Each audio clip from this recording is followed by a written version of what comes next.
Lihim na ipinatong ng babae ang kasunduan sa diborsyo sa ilalim ng ibang mga dokumento, itinago sa Pangulo para mapapirma ito.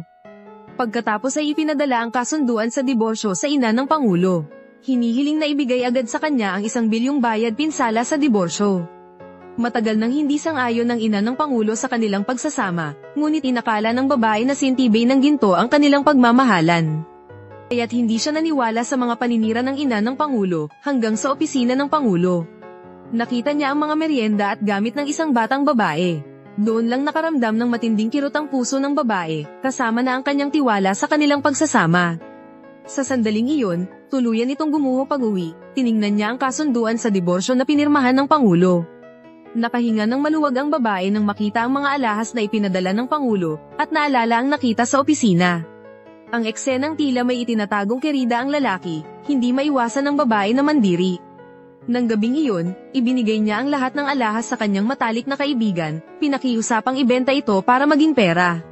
8 taon, talaga bang handa ka ng pakawalan? Oo.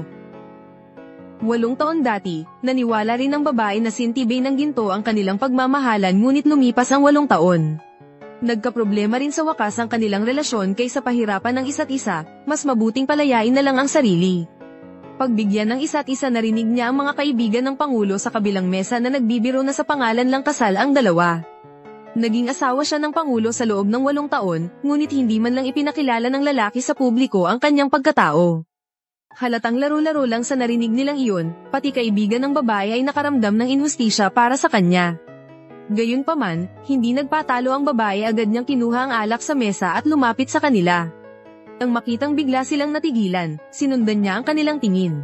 Doon niya lang napansin ng Pangulo na kanina pa pala nakatayo sa likuran, kasama ang babae sa tabi nito. Agad nakilala ng babae na siya ang babaeng tuso na laging inaalagaan ng Pangulo. Nang magtangkang hawakan siya ng lalaki, agad na ibinuhos ng babae ang alak sa mukha nito. Dalhin mo na yung kerida mo at magpakasaya kayo. Hindi ko na kayo guguluhin pa. Paalis na sana siya nang bigla siyang hinawakan ng Pangulo, diretsong binuhat at inalis sa lugar ang babae ngayon. Ayaw na niyang makasama ito kahit isang sandali sa iisang lugar, gusto na lang niyang makatakas nang makita ang galit na anyo ng babae. Akala ng Pangulo ay nagseselos lang ito, ipinaliwanag niyang wala silang relasyon ng babaeng tuso. Kapatid lang daw ito ng kanyang kliyente, ang pagsama sa babaeng tuso ay para lang sa trabaho. Nang marinig na naghahanap pa ng dahilan ng Pangulo para sa kanyang pagkakamali, hindi alam ng babae. Kung kailan pa naging ganito kakapal ang mukha nito, agad siyang nakipagdiborsyo dito. Nang marinig ang salitang diborsyo, doon lang nataranta ang Pangulo, mahigpit niyang hinawakan ng babae. Inalaan siyang ayaw na niyang marinig muli ang mga salitang iyon. Nang kumalma, naramdaman ng Pangulo na medyo samobra siya para suyuin ang babae. Nag-alok siyang samahan ng babae sa 1-2 araw na bakasyon, bukas silang dalawa lang, walang manggugulo. Habang nag-iimpake ng damit para sa bakasyon ng babae, bigla na lang.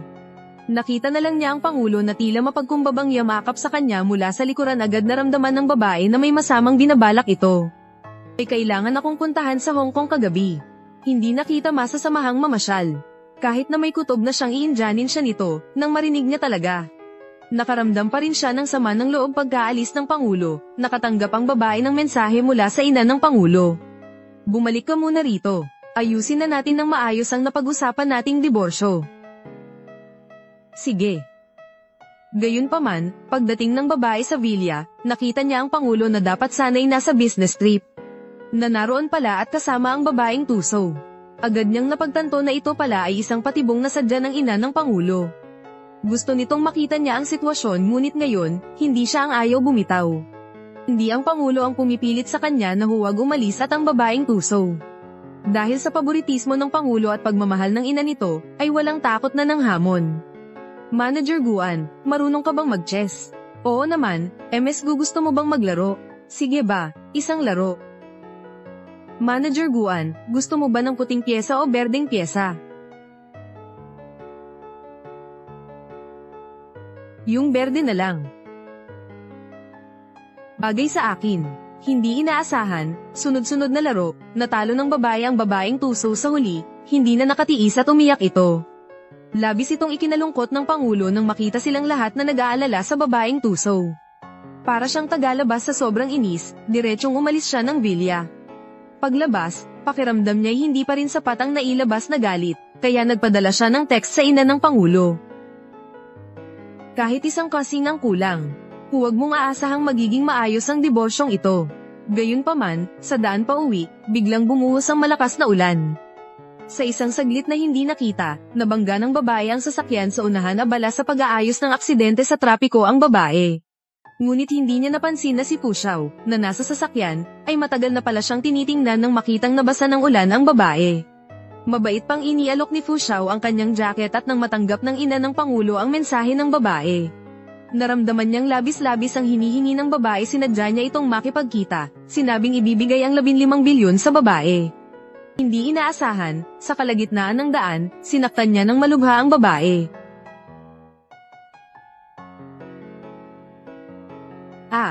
MSW, tulad ng inaasahan.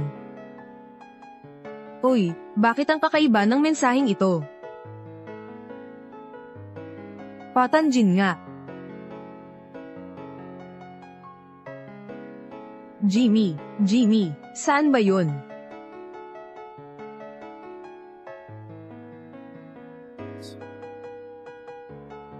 Yun. Tama ang iyong tono kanina. Pasensya na. Nakalo mo na ang damit. Ihahatid ko sa iyo.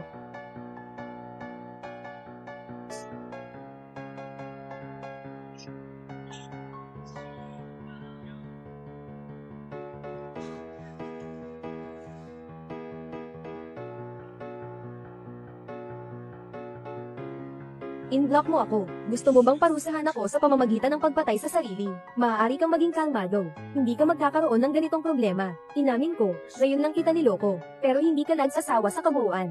Pinapahiya mo siya hanggang umiyak. Wala bang problema? Sila lang ang pinalaki ng pinalamang. Magsalita ng walang pakundangan. Bakit ka pa makikipag-away sa kanya? Hindi ko na siya aabusuhin mula ngayon. At hindi ko na papasukin ang inyong dalawa. Pero pakisigurado mo rin na maayos siya. Huwag mo siyang hayaang maging pabaya, sa harap ko. Tinuturing ko lang siyang kapatid na babae. Hindi tulad ng iniisip mo. Sige. Ate. Kaya't binabati kita sa pagkakaroon ng magandang kapatid na babae. Kanino ang damit na ito? Kay kuya. Bagong kakilala. Shen Wawan.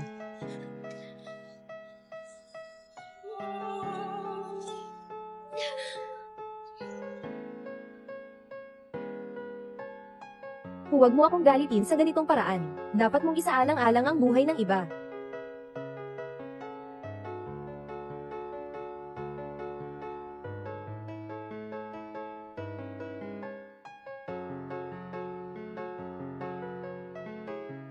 Pasensya na, pero ano ang taas, timbang, at sukat ng iyong binata?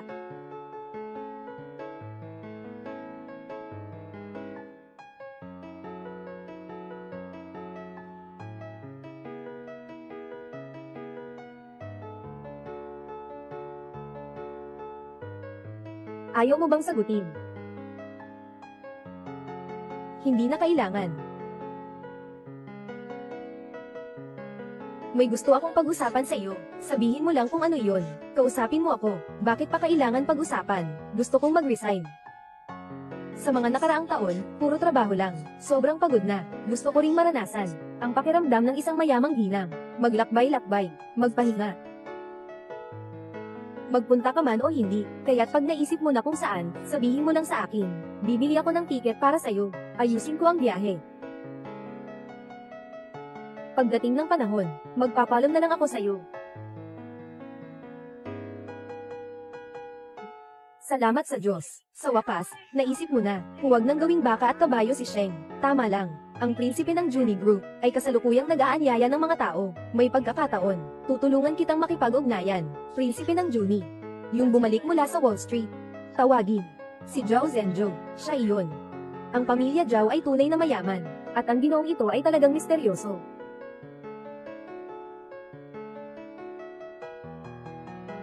Junyi.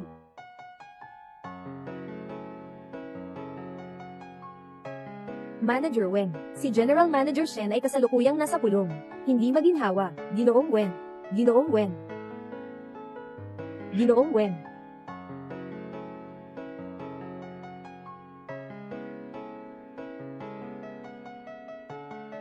Ginoong Wen. Ito, Ginoong Gu. Kanina kasi, nagtanggal ng mga dokumento kaya ako'y pawisan. Kaya ako. Naligo ako, Ginoong He. Isang magaling na estudyante ka mula sa prestihiyosong paaralan. Halos nagiging pawikan ka na, Wen Jian. Huwag kang magturo ng ibang tao. Ikaw, isang manager, ay naglakas loob na pumasok sa opisina ng presidente. Tinanggal ka na. Tungkol sa pagbibitiw, nasabi ko na sa iyo. Gagawin ko ng maayos ang turnover trabaho. Nasa iyo na lahat. Sige, magpatuloy kayo. Magpulong. Magpapatuloy ba tayo o hindi? Hindi ka naman dapat makialam. Aking Kuya Wawan, matagal na akong hindi na mahal ka. Hindi mo ba alam? Ilang gabi. Nagsama-sama tayo. Sapat na. Hayaan siyang magpatuloy. Gusto kong makinig. Ginoong Gu. Gaano ba ka walang hiya? Pag-ibig at hindi pag-ibig. Ikaw ang pangatlong partido. Tandaan mo. Ngayon, nagawa kong buksan ang pintuang ito. Nangangahulugan ito, na kaya kong itaga kayong dalawa, mga walang kwentang tao, sa haligi ng kahihiyan. Sige, sabihin mong mababa ako. Wen Jian, kahit gaano ka pakagulo, may hangganan din. Tingnan mo ang itsura mo ngayon. Para kang isang manghuuyam. Talagang nakakainis ka.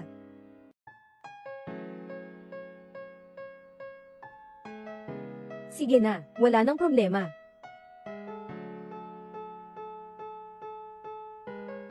Ginoo Shen. Asawa. Manager Wen. Parang nauntog siya sa likod. Medyo malala ang sugat. Kuya Wawan.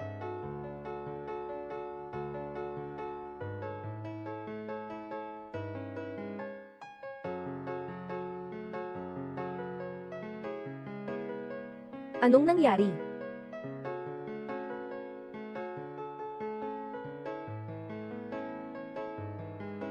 Ikaw. Ikaw. Ikaw. Anong ginagawa mo? Ikaw.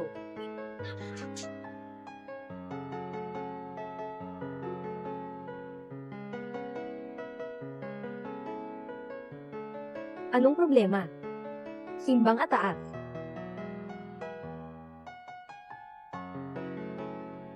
Tanong ni Miss Wen. Maaari bang magtanong?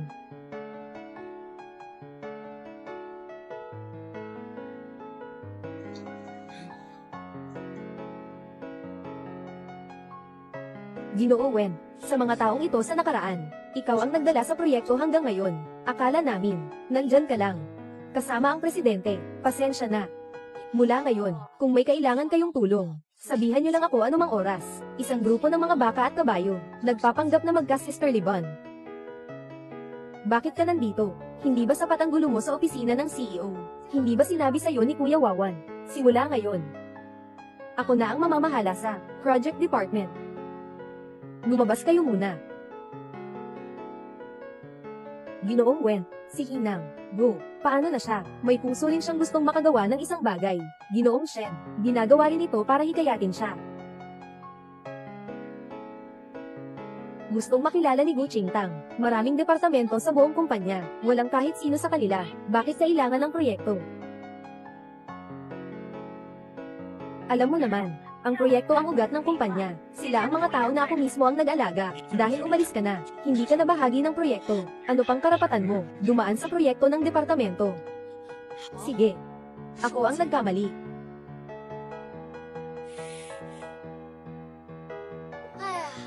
Wen Jian. Ano ang pakiramdam mo? Nagpersigi ka ng matagal. Ngunit ako ay nagunjok lamang. At madali kong mapapalitan. Sino ang nagsabi na tayo ay ipinanganak na magkaiba? Ako ay may mataas na katayuan. Ikaw ay mababa. Saan ka mataas? Ito ay dahil meron kang isang laro ng gabang na kailangang ipagkaloob ng lalaki ang bobo mong utak. O kaya ay sabihin, sinuha mo ang mga lalaking ayaw ko at ang trabaho. Ikaw. Nagawa na ang turnover. Sana ayusin mo na ang relasyon mo.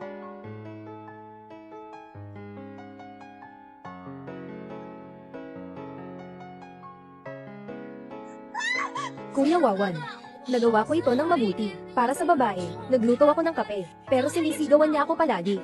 Sinisisi ka pa. Sinasabi na tayo dalawa ay mga hayop. Tingnan mo, pinagpalo na niya ako ng ganito. Baliw na ba ang babaeng ito? Shen Wuhan, kailangan mong bigyan ng paliwanag ang kapatid kong babae. Hindi maganda ang kanyang pakiramdam kamakailan. Ako na lang ang humihingi ng tawad para sa kanya. Sino bang humiling sa'yo na humingi ng tawad para sa kanya? Gusto kong siya mismo ang lumuhod at humingi ng tawad sa akin. At pagkatapos ay gusto kong ibalik sa kanya ang lahat. Imposible iyon. Walang dahilan para buliin niya ang kapatid kong babae. Ngunit si Ginoong Shen ay ganito ang pagprotekta at pagpayag. Paano pa tayo makikipagtulungan sa hinaharap? Tama. Kung kailangan talagang ganito, maaari ko na lamang ipahayag ang aking panghihinayang. Ikaw, Kuya Wawan, ganoon na lang ba ang halaga mo sa babaeng ito? Para sa kanya, handang isakripisyo ang pakikipagtulungan sa pamilya Gu. Siya ang aking babae. Walang sino man ang pwedeng humipo sa kanya. Saan ba nanggaling ang kanyang doble standards at sobrang pagmamayari? Siya mismo ay may hindi malinaw na relasyon kay Gu Qingtang. Pero ayaw niyang makipaghiwalay. Tinitingnan ka bilang pag-aari niya. Kapag siya'y nagwala, posibleng talagang magawa niya. Kahit ano paman, gusto niyang makaalis ng maayos. Baka hindi ganon ka-simple. Dahan-dahan lang tayo. Maghanap muna ng magandang lugar. Ngayon, si Zhao Zuanzhou ay nandito rin. Kailangan mong samantalahin ang pagkakataon. Nagtanong na ako. Ang punong sekretaryo ni Junyi ay bakante pa. Mas mabuti pang isuot ko na lang ang sarili kong damit. Huwag naman. Ako ay seryosong naghahanap ng trabaho. At saka, hindi ko rin iniisip, Zhao Zhenzhou. Gusto lang ng isang magandang sekretarya. Ang kagandahan at kakayahan ay hindi nagkukulang. Pamilya ng Zhao. Batang henerasyon ng mga Yeza. Hawak ang pinakamagandang yaman ng Yuncheng. Ang pinakamahalaga, siya ay walang asawa. Gintong stop. Tama na yan. Ngayon, gusto ko lang kumita ng pera, hindi humingi. Hindi ka pwedeng masaktan ng ahas isang beses. Tapos maging madre na lang. Maniwala ka sa akin. Pera na.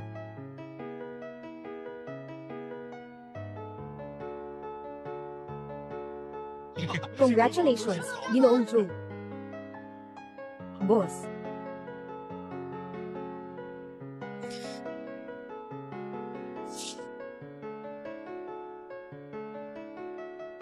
Ito ang kapatid kong si Wen Jian. Pumunta siya dito para masilayan ang galing ni Zhao Zong. Hindi nakakapagtaka na ang magandang si Wen ay nag-ayos ng ganito kaganda, talagang para kay Zhao Zong. Malaki ang ambisyon. Zhao Zong, unang pagkikita. Masaya akong makilala ka. Unang pagkikita.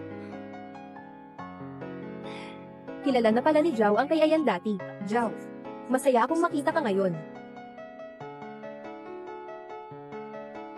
Mukhang masaya ka talaga. Mabilis. Dali na.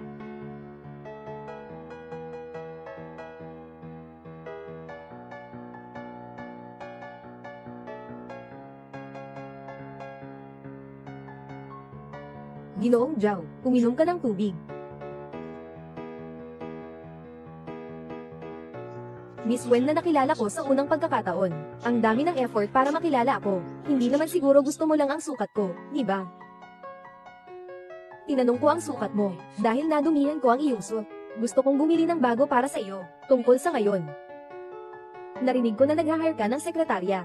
Hindi ka bagay. Sabi ni Ginoong Liu, salamat sa iyo sa pagkakataong ito. Kuya Wuhan, anong tinitingnan mo?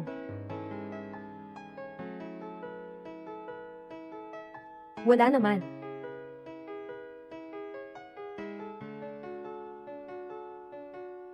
Hiroi, maghanap ng pribadong detective. Ganyan ka manamit, para mag-apply bilang aking punong sekretarya, kung tatanggapin ko ito. Hindi ba't isipin ng iba na ako'y interesado lang sa hitsura? At saka, kahit na interesado nga sa hitsura, wala rin akong dahilan, para ipagsabi ito sa lahat. Natutunan ko, Ginoong Zhao, hindi na kita guguluhin.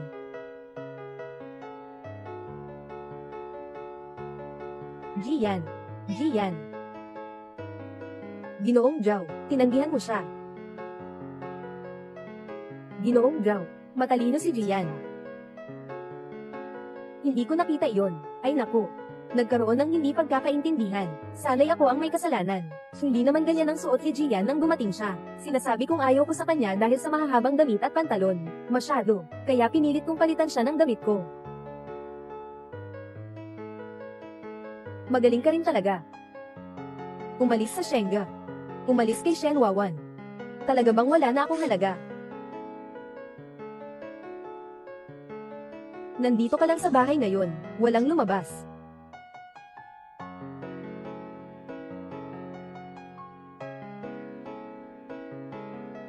Ginoong Shen, anong hinahanap mo sa akin? Kagabi sa golf course, nakakita ng isang silhouette, nakahawig mo. Nagkamali ka lang ng tingin. Gusto kong matulog. Huwag mo akong istorbohin.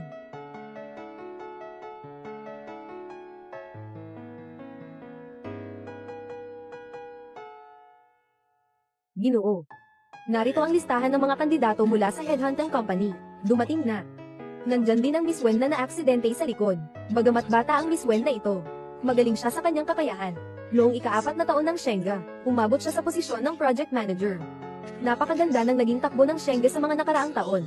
Huang Jun, kalahati ng tagumpay ay dahil sa kanya. Wala bang ibang nag-aalok sa kanya ngayon? Ang presidente ng Shenga na si Shen Wuhan, ay boyfriend niya. Gandang loob si Miss Wen. Pero, sabi-sabi, si Shen Wuhan ay ikakasal sa ikalawang anak na babae ng pamilya Go, Miss Wen. Sa galit, nag-resign siya. Guguling na dalaga.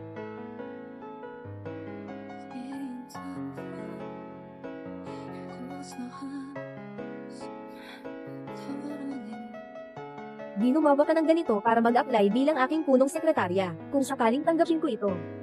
Ako'y tunay na tatanggapin. Huwag nilang iisipin na gusto ko lang ang katawan. Naintindihan ko. Hindi na ako mag-iistorbo kay Ginoo Jiang. Falem. Yuda Shangshang.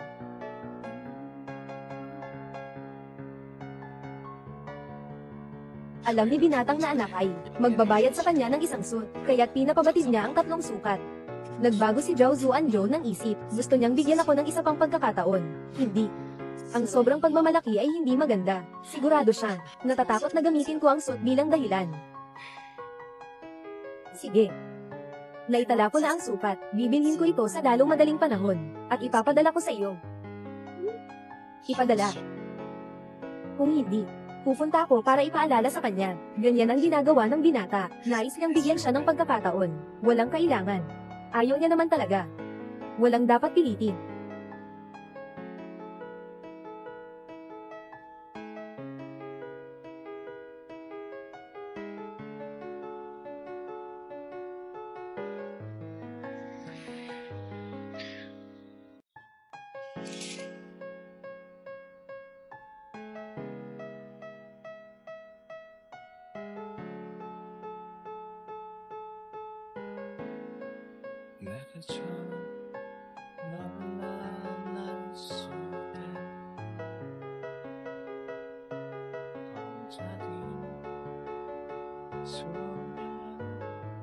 Salamat.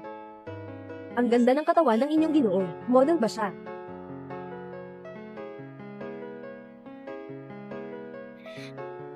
Hindi. Hindi siya ang asawa ko.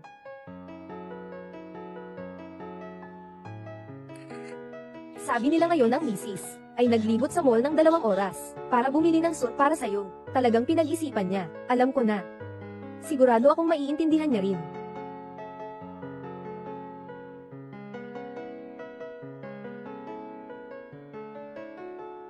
Akin ito. Kung gusto mong kumain, magluto ka. Sabi mo, magluto ako mag-isa. O kaya, kumain ka na lang sa labas. Kahit ano pa, ang babae sa labas, ang kama sa labas. Mas masarap pa ang tae sa labas kaysa sa bahay. Wen Jian.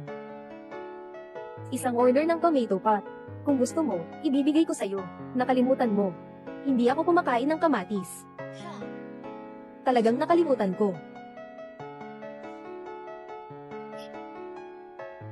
Ito ang binili para sa akin.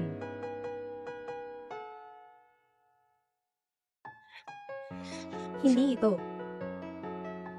Para sa tatay ko ito. Bumili ka para sa tatay mo. Bakit hindi mo kayang bumili ng isang set para sa asawa mo? Kulang ka ba?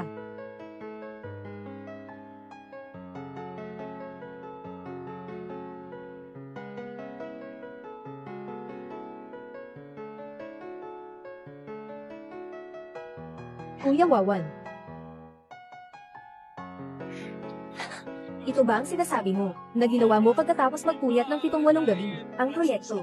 Ako, bakit ka ganyan ka-agresibo? Ginawa ko na ang lahat. Uulitin ang proyekto, may hindi ka maintindihan. Tanungin ang leader ng proyekto, siya ang nagpalaki kay Jian, napakakaya niya. Ginoong Shen, nalaman ko na si Ginang Wen ay bumili ng isang apartment sa Lantern. Nandito rin si Zhao Zhenju. Saan pa pumunta si Jian kamakailan? Wen Jian.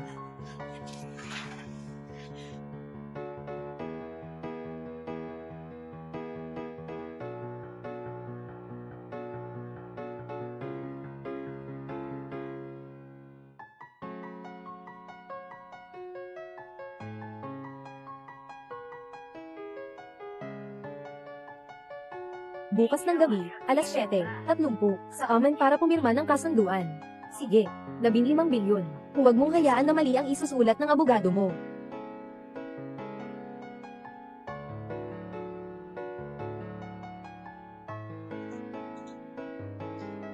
Ginang Wen, bukas ng gabi, alas 8, kasama ko si Ginoo sa Aman Residences para sa pagpupulong. Kung hindi ka abala, maaari mong dalhin ang suot. Ang swerte naman.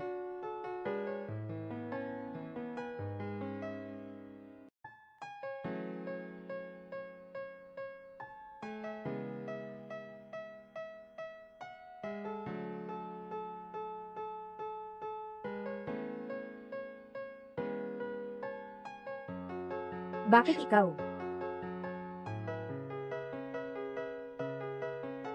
Mabilis lang ako, maging manugang ng Shen pamilya. Para tulungan si Tita Jiang sa ilang bagay. Yung taong walang sariling kaalaman. Di ba't normal lang yun? 15 bilyon. Talagang mataas ang tingin mo sa sarili mo. Di nakatakatak ang maliit lang ang angkan mo. Di ka pwedeng magpakita sa publiko. Mukhang hindi pa rin sapat yung file na yun noong nakaraan. Kailangan pa yatang mas pahalagahan. Ikaw. Wen Jian. Anong ikinatutuwa mo? Isa ka lang, sinira at pinaglalaroan. Nagmamaliit sa harap ko. Ayok makipag-usap sa walang utak. Sabihin mo kay Jiang Wenhu, hayaan siyang kumuha ng abogado para makipag-usap. Wen Jian, tingin ko, hindi ka na magtatagal sa iyong tagumpay. Ngayong gabi ay ang iyong katapusan.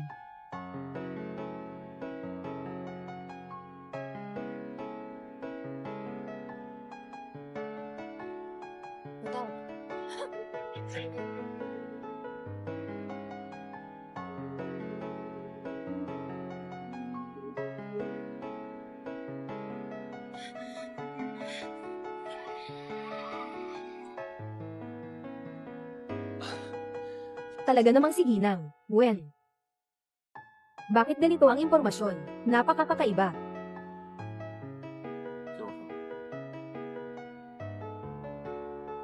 Chumi. Saan ang Chumi?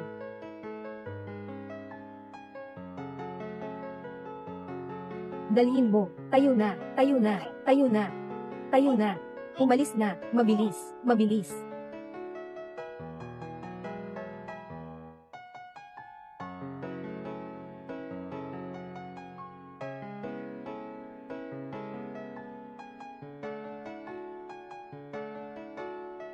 Kumusta ang tao? Mag-alala kayo, walang masyadong nangyari sa tao. Sa kabutihang palad, naparito agad. Pero medyo malabo ang kanyang mukha, maaaring dahil ito sa takot.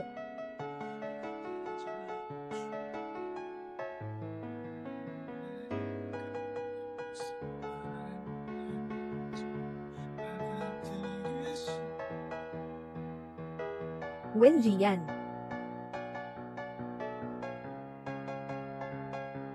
Walang makakasakit sa'yo. Nandito ako.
Ginoo,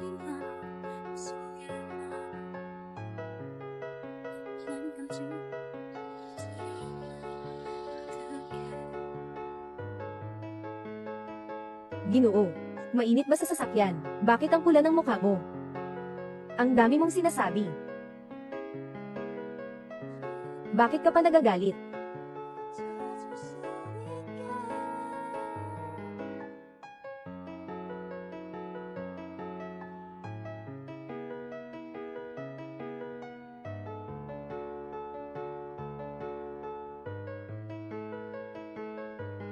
Ginoong Zhao, sabi ng doktor, mas mabuti nang huwag kang gumalaw ngayon. Naalala mo ba ang nangyari dati? Oo, naaalala ko. May magandang balita, may masamang balita. Anong gusto mong marinig? Pareho. Ang magandang balita ay, hindi ka na-violate, mananatili silang tapat sa hotel. Walang rumaragasang balita. Masamang balita, sila ay utos ng boyfriend mo. Naintindihan ko na.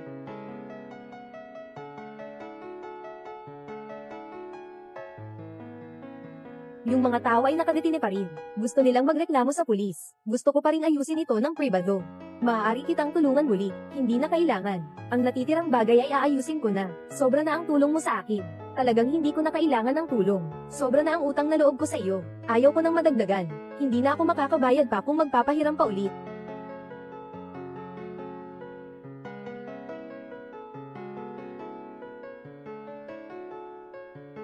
Salamat. Ayan, nasaan ka na? Ayan, bakit hindi ka makontak sa tawag? Shosha. Ako at si Shen Wuhan. Hindi pwedeng tapusin lang natin ito ng ganito. Gusto kong mapanagot siya. Nawala ng dangal at reputasyon. Itong mga hayop na ito, hindi, sobrang mababa na nga ang tingin sa kanila. Lahat sila ay mas masahol pa sa baboy at aso. Si Gu Qingtang, ayos lang. Pero si Shen Wuhan, magkasama kayo ng 8 taon. Oo nga. 8 taon. Hindi kayang talunin ng isa, bagong kakilala na hindi pa umabot ng 6 na buwan.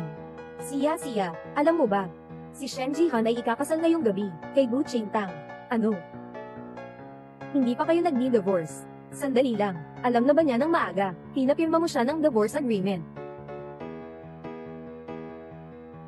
Naisip ko na posibleng ganito, siguradong ganun nga, matagal ng plano nila ni Jiang Wenwei. Isang nagkukunwaring malambing para mapanatili ka, isang paraan para mapainit ka, habang nagmamadali ka, magsusumamo pa ng kasunduan sa bayan. Kapag pareho ng epektibo ang dalawang kasunduan, makakawala siya ng walang pinsala sa hiwalayan. Pagdating ng panahon, may video pa siyang panggamit, kaya't wala kang magagawa kundi magtiis na lang. Ayan. Nakakatakot masyado ang lalaking ito.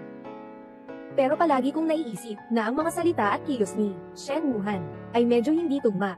Siya, maaari mo ba akong tulungan? Sabi mo, basta maputol ang relasyon ng mga walang kwentang lalaki at babae, kahit pa kailangang pumasok sa apoy o bundok, ako ang bahala dyan.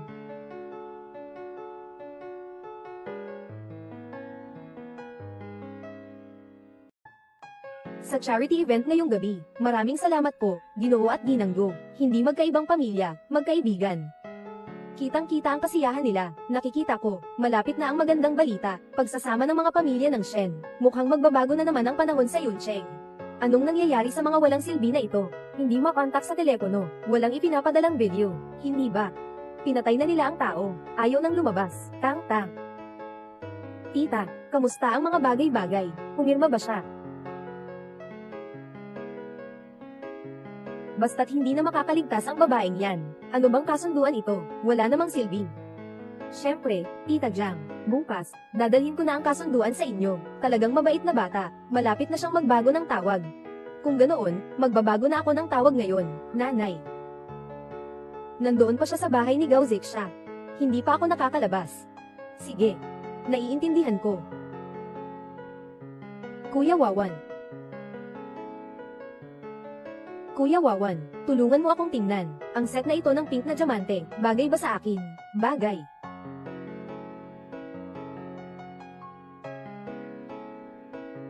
Alam ko na, pareho kaming mata ni Kuya Wuhan. Maputi ang balat ko. Sa akin ang pink na diamante na ito ang bagay. Para kay Madam Lin na matanda na, hindi talaga bagay sa kanya. Okay. Ang tawag mo ay walang signal sa ngayon. Kuya Wuhan, saan ka pupunta ngayong gabi? Mahalaga ito para sa atin. Ano ang mahalaga? Mga ginoo. Mga ginoo, bago ang charity dinner ngayong gabi, mayroon akong magandang balita, ibinabahagi ko sa lahat. Ang aking anak na si Shen Wuhan ay makikipag-ugnayan kay Miss Gu Qingtang. Kaya, ngayong gabi, pupunan ko ang pinakamahal na set ng alahas para sa magiging biyenan ko bilang regalo sa unang pagkikita.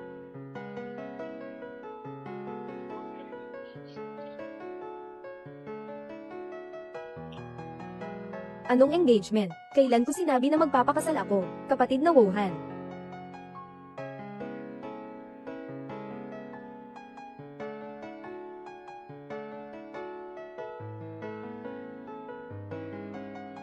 Wen Jiao.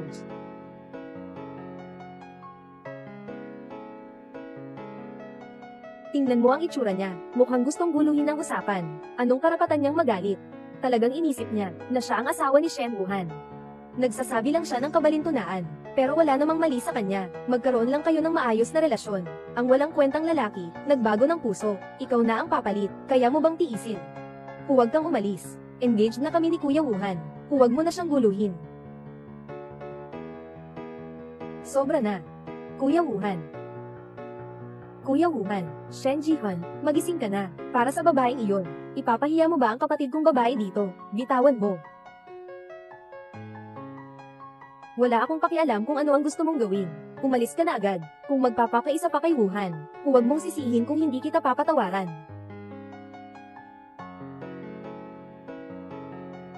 Huwag ka munang magulo. Uuwi tayo. Saka ko ipapaliwanag sa'yo. Shen Wawan. Balak mo bang mag-asawa ng pangalawang asawa? Itinuturo niya ito sa ilong ng dalaga ng Gu. Sinisiraan ang kabit. Sobrang laki ng loob niya. Nagmamalaki kang ipagsapantaha ang mukha ng pamilya Gu sa iyong mga paa. Wen Jian, wala ka bang hiya? Malapit na kaming ikasal ni Wuhan Genge. Kami ang may karapatang magtagumpay. Tumahimik ka, Shen Jihan. Anong klaseng asal ito? Tang-tang, mabait, may magandang asal tayo. Huwag mong makipag-away sa kanya. Huwag mong pipigilan. Hayaan mo siyang magsalita, Wen Jian. Kung magsalita ka pa ng mali, bayad sa paghihiwalay. Hindi ka makakakuha ng kahit isang sentimo para sa paghihiwalay. Anong paghihiwalay? Akala ko tunay na pagmamahal yon. Sa huli, hindi pala dahil sa pera. Ayaw tumanggap, matagal na niyang pinagsamahan, gustong agawin ng pera, gusto lang magdaldal, para makakuha ng mas maraming pera. Ginang, Wen, tungkol sa iyong nakaraan kay Shen Jihan, wala kaming pakialam. Ngunit dahil kinuha mo na ang pera, huwag ka nang gumawa ng mga bagay na nakakahiya. Pakiusap, umalis ka na. Kung hindi, huwag kang magalit kung kami hindi magalang. Anong karapatan nyo para hindi maging magalang sa akin? Noong sinaunang panahon, kahit pumasok si Gu Qingtang sa tahanan, sa gabi ng kasal, kailangan pa rin niyang yumuko at magbigay ng tsaa. Tawagin mo akong ate. Ikaw. Hindi ka makatwiran. Nabaliw ka ba? Magbibigay pa ako sa iyo ng pagbati. Pwede bang mag-alay ako sa iyo? Hindi ako sumusuko.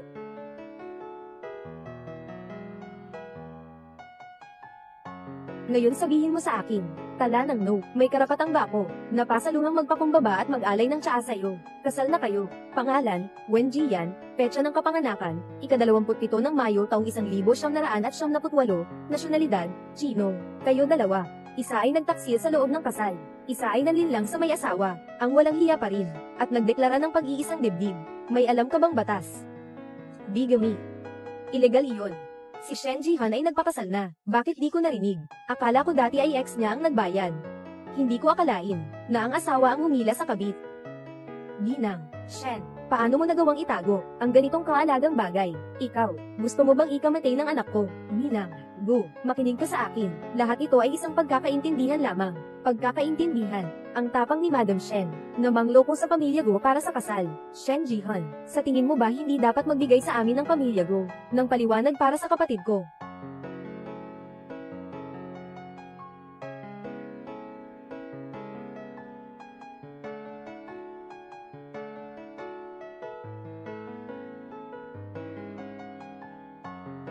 Kuya Wuhan, ayaw kong sagutin ang tawag mo. Nandito ang mga macho guys na inihanda namin para sa'yo. Gusto mo pa rin ba sila? Ang saya-saya nila. Sila ay magaling mag-alaga. Bukas, yung eksena mo na nakipagmakbakan sa 8 lalaki magdamag, ay tiyak na may upload sa internet. Pinapanood ng lahat.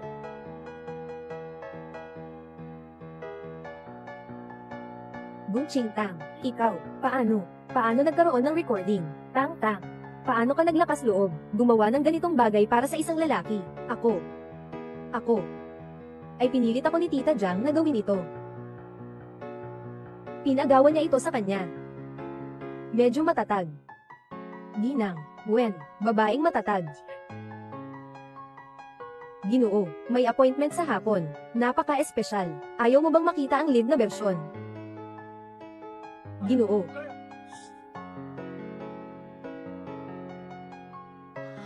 Siya iyon. Hindi ko siya pinilit. Sinasabi niya iyon sa sarili niya. Sabi niya kaya niyang ipasign kay Wen Jian yung kasunduan sa kompensasyon. Akala ko na magdadala lang siya ng ilang tao para takutin si Wen Jian. Tita Jiang, paano mo naman nasabi yan?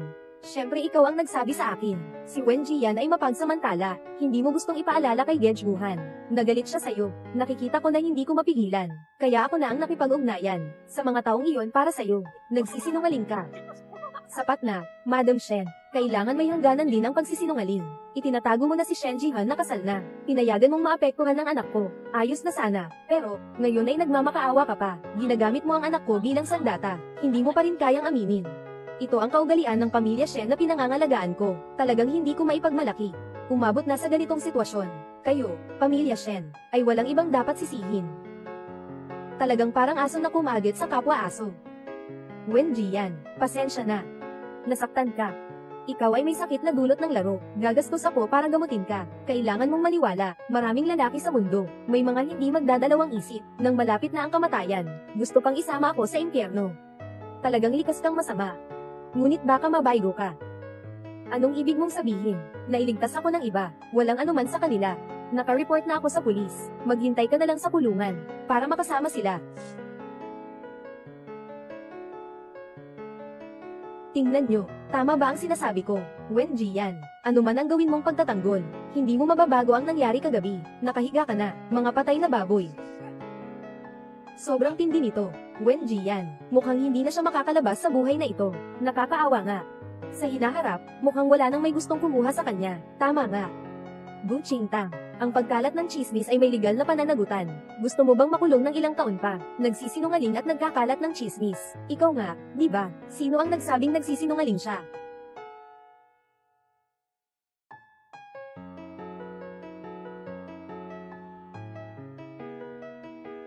Zhao Zuanzhou. Si Zhao Zuanzhou. Aling Zhao Zuanzhou? Baka naman. Ano pa?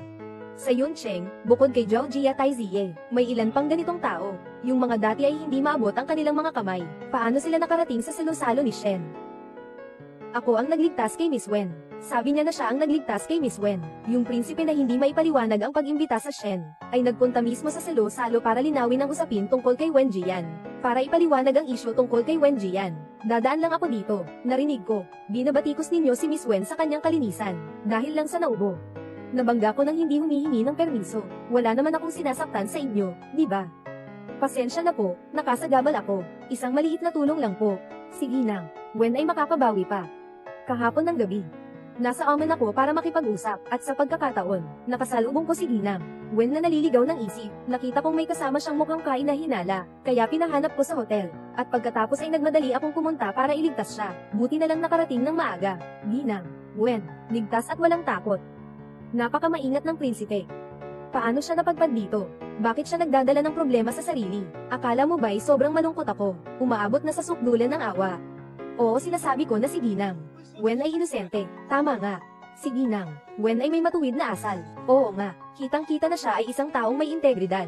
Tama nga. Ginoong Zhao, salamat sa pagligtas sa aking asawa. Ang iyong asawa. Hindi mo na kailangang magpasalamat para sa akin. Naghiwalay na kami. Bukas ang huling araw ng cooling off period. Huling araw na ito, talaga bang gusto mong makipaghiwalay sa akin? Ayan. Mahal na mahal mo ako. Paano mo ako iiwanan? Nainis ka lang. Darating na ang pulis. Sa halip na mag-alala tungkol sa diborsyo, mas mabuti pang mag-alala ka sa iyong candy. Tama nga. Hindi ka rin makakatakas. Ang candy mo, sabi ko kagabi, kasama ka rin. Talaga bang naniniwala kang gagawin ko yan? Ayan. Hindi kita sasaktan. Hindi rin nila ako sasaktan. Shen Jihan. Nandito pa rin si Gu Qingtang nakatayo. Paano ka pa nagkakaroon ng mukha para magsabi ng ganitong salita? Ako lang naman.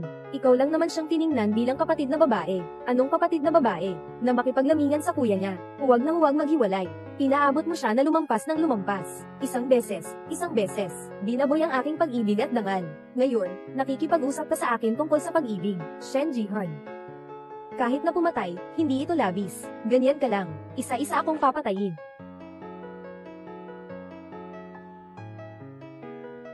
Tara na. Bakit nandito ang pulis? Gu Qingtang, Zhang Wenhui, Shen Wuhan.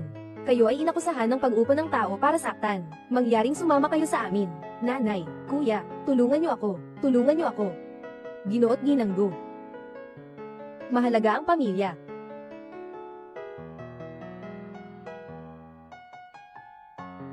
Nanay. Tulungan niyo ako, nanay. Tara, ayan, nagkamali ako. Ako'y naligaw ng landas. Ngunit hindi ko maiiwanan ang kasal. Hindi ko kayang mawala ka. Pero ayaw na kita.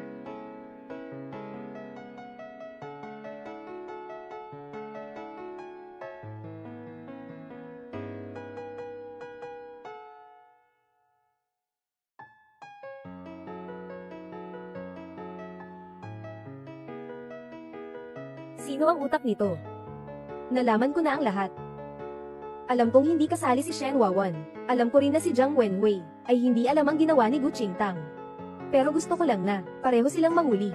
Sabay tayong maimbestigahan. Ito ang nararapat sa kanila. Nakuha na ang nais. Dahil nakaganti na. Hindi ba dapat masaya na? Bakit ka nandito, nagtago? Pagod na.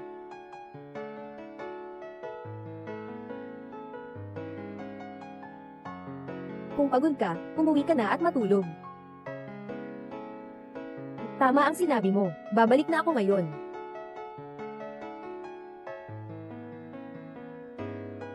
Zhao Zhenzhou. Salamat sa iyo ngayon.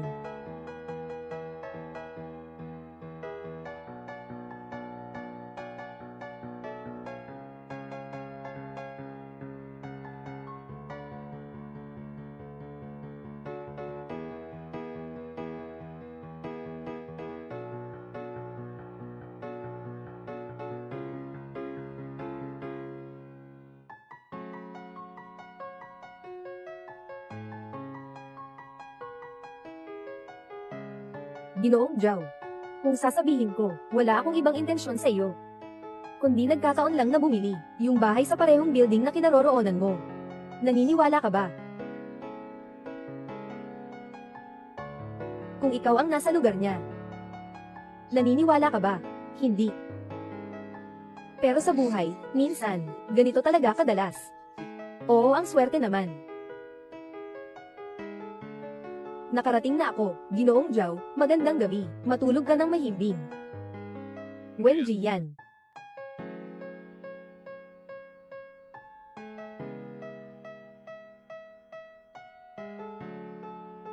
Ginoong Zhao. Sinubukan ko na ang damit. Kasya pa rin ba? Makipot ang balikat, mataba ang baywang, maikli ang binti. Kung hindi, mas mabuti pang bayaran ko na lang kayo. Anong ibig mong sabihin? Kailangan maging gwapo. Pwede ba o hindi? Bigyan mo ako ng katiyakan.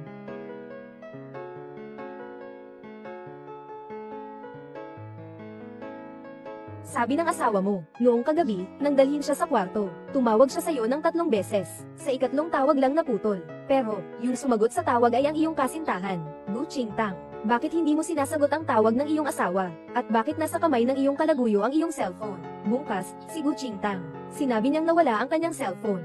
Gusto niyang humiram ng sa akin. Noong mga oras na iyon, abala ako sa overtime. Kaya hindi ko ito pinansin. At saka, hindi siya ang ating kasintahan. Kapatid lang siya ng aking katrabaho. Ang cellphone ay napaka-pribadong bagay. Ibibigay ko rin sa iyo, kapatid ng katrabaho. May surveillance sa opisina. Kung hindi kayo naniniwala, pwede kayong mag-check. Sige, kami ay maghahanap ng katotohanan.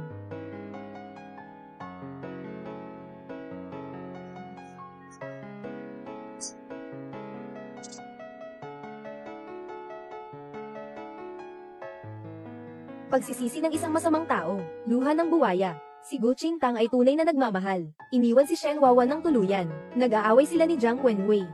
May mga masamang tao para sa mga masamang tao. Noong panahong iyon, diretso kong inihagis ang mga materyales sa mesa. Diretso kong sinabi sa pulis, hindi kami makikipag-ayos. Hayaan silang lahat. Magbayad ng nararapat na halaga. Salamat, at or ligaw.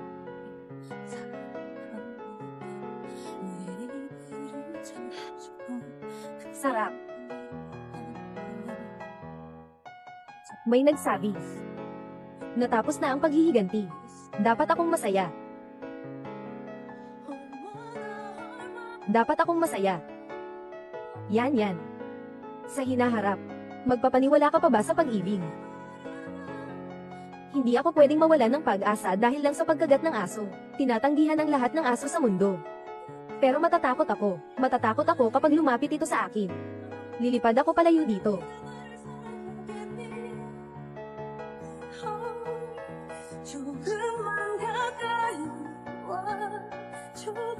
Sige na, ayan, magpahinga ka sa ibang bansa, kalimutan ang lahat dito pansamantala, naniniwala ka ba sa akin?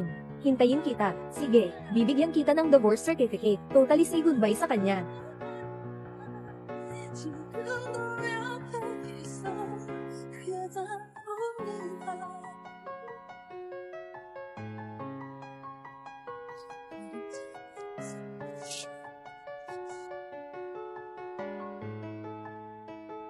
Ninang, Wen, saan ka pupunta? Paliparan. Saktong-sakto. Pupunta rin kami sa paliparan. Sige lang. Ayos na, nag-book na ako ng sasakyan. Kanselahin.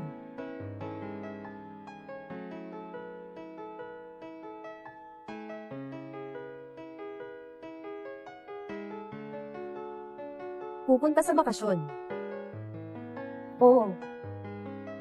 Saan? Iceland. Ang layo naman. Oo. Medyo malayo nga. Ito ba ay usapan o interview? Ito ay nakaplano ng maaga, o bigla ang desisyon. Sobrang layo, tiyak na ito ay matagal nang nakaplano.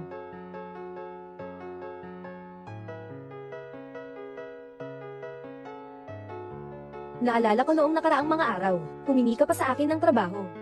Sige na. Naghukay ka ng butas dito at hinihintay akong tumalon. Akala ko nga ay magiging matagumpay ang interview, kaya't ikansela ko na ang biyahe. Ngunit tinanggihan mo ako.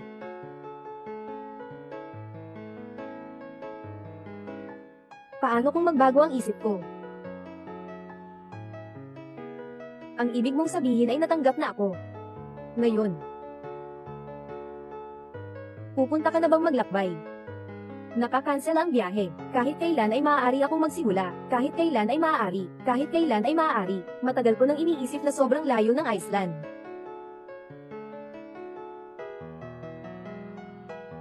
Maligayang pagdating sa Juni. Punong kalihim.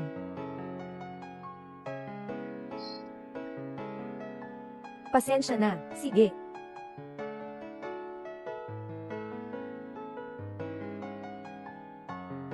Ayan. Si Shen Wawan ay pinakawalan na. Sinuri niya ang impormasyon ng iyong flight. Papunta na siya sa airport.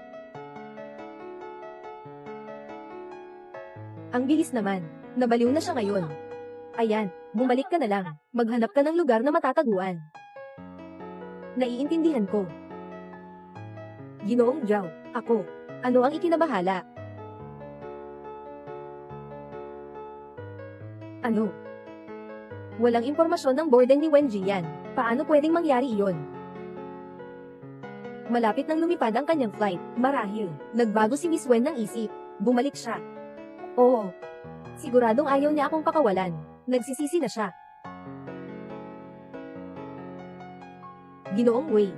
Ito ang pribadong eroplano ng binata. Diretso tayong papasok sa sasakyan. Hindi niya ito matutuntun.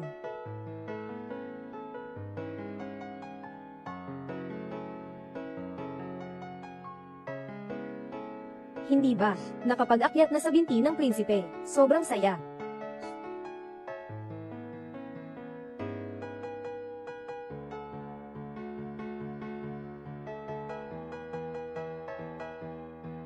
Boss. Tiyak na magbibigay ako ng lahat para sa kumpanya, hanggang sa huli. Wendy yan. Ang galing mo.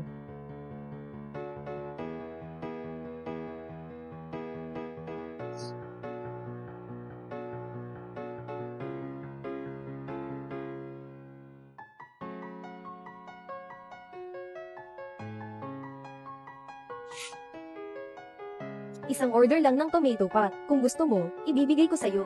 Nakalimutan mo. Hindi ako kumakain ng kamatis.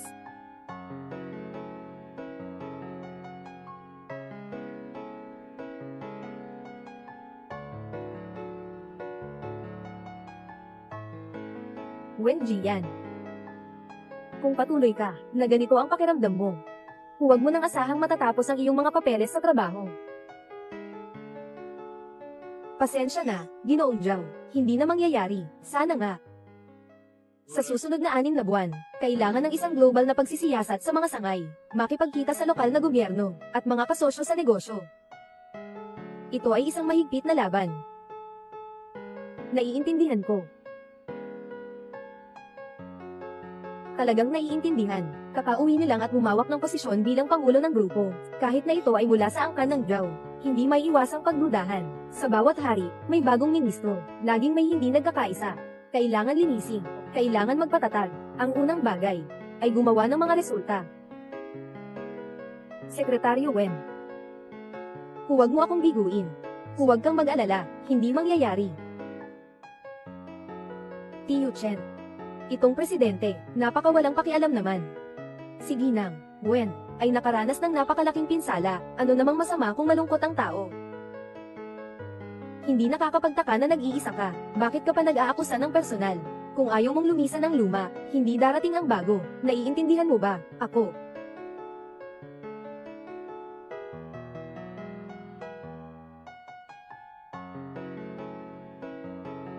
Ginoong Wen, ako si Sanzi. Ito ang schedule ng trabaho ngayon. Tingnan mo nga. Sige, walang problema, Secretary Wen. Sa totoo lang, maraming salamat sa pagdating mo. Ako at si Uncle Chen, halos hindi na kami makahinga sa dami ng trabaho. Ngunit sa susunod, maaaring maging abala ka na. Salamat sa paalala. Sa totoo lang, handa na ako.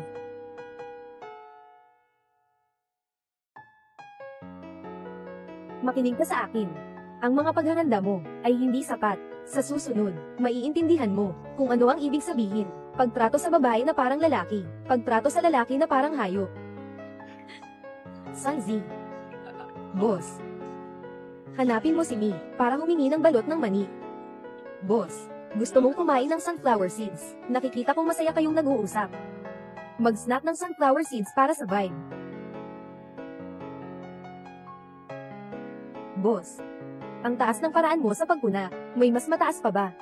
Gusto mong marinig?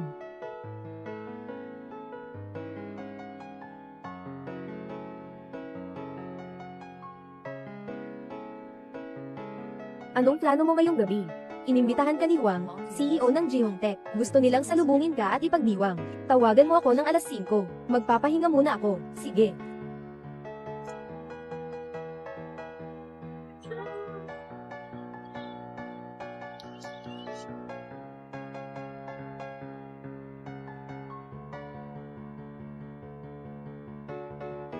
Hindi bagay ang mga damit mula Iceland sa Singapore. Bumili ka na lang ng ilang damit. I reimburse ko.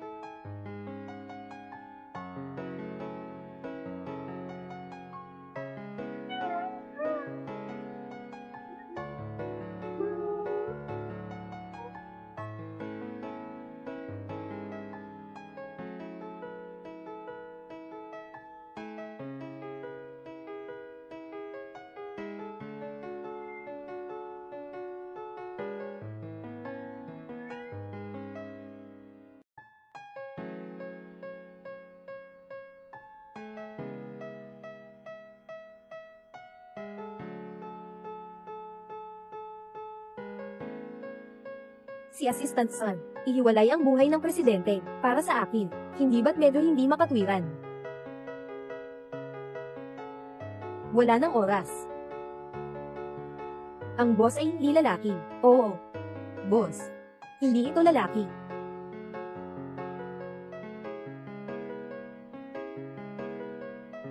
Boss. Gising na.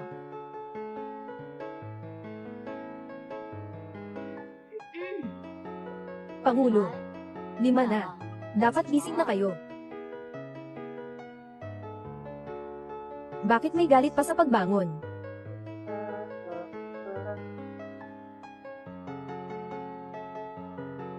Gising na.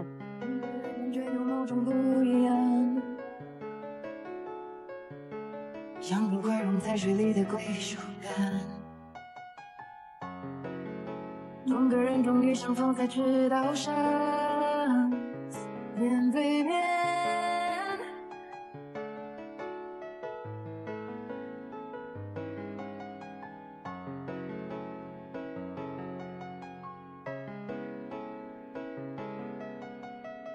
Boss, alas 5:30 na. Talagang kailangan mo nang bumangon.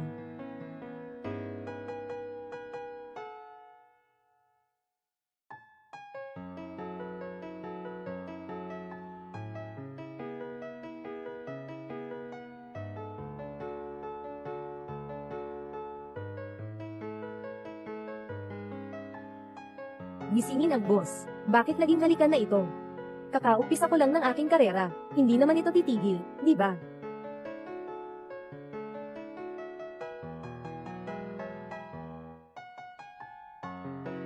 Boss, gising na. Boss, gising na. Boss.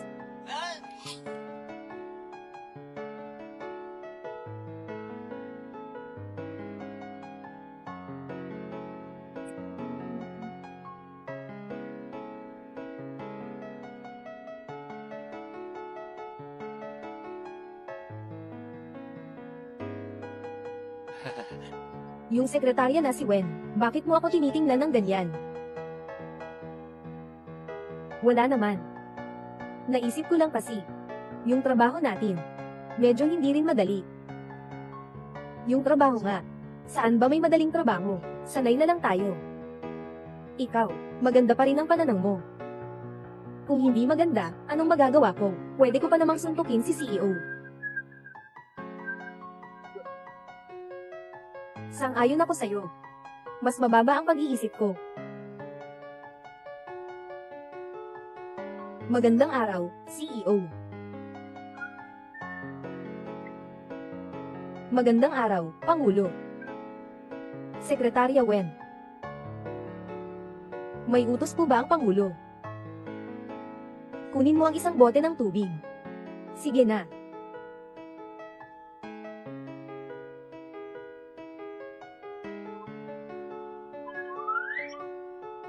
Pangulo.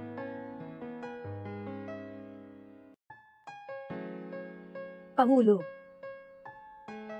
Halika. Dahan-dahan at maliit na lagok. Yung mga pagkakamali sa trabaho, huwag masyadong mag-alala. Ginoong sekretaryo, nagkamali ka. Kailan? Kailan ka nagkamali?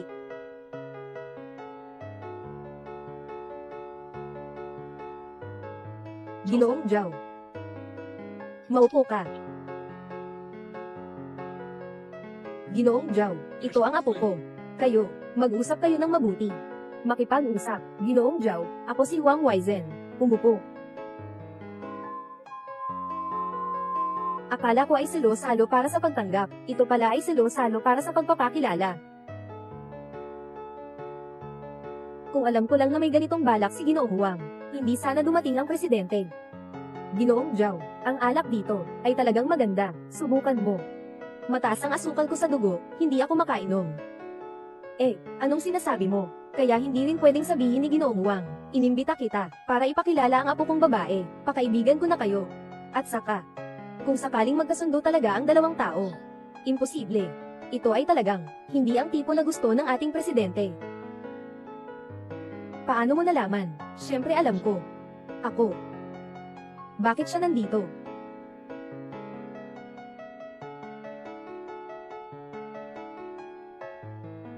Sino ito? An Nanyu, pangkalahatang manager ng Singapore branch. Ginang, An, Sanzi, matagal na tayong hindi nagkita. Ito si Ginoong An.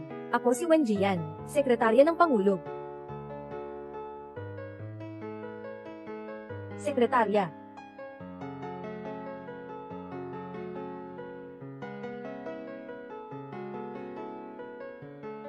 Ano ito niya? Ito ay anak ng kaibigan ni Ginang, Zhao, na pinalaki sa tahanan ng Zhao. May konting emosyonal na koneksyon ang aming presidente. May mga komplikasyon, yung tipong nagmamahalan at nag-aaway.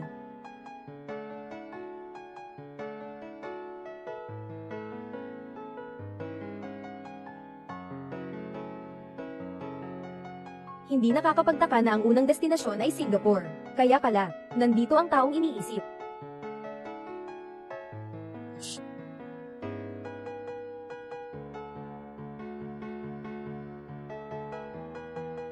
Ngayon, nanghiram ako ng bulaklak para sa Buddha. Nanghiram mula sa handaan ni Ginoong Wang. Tinatanggap si Ginoong Zhao.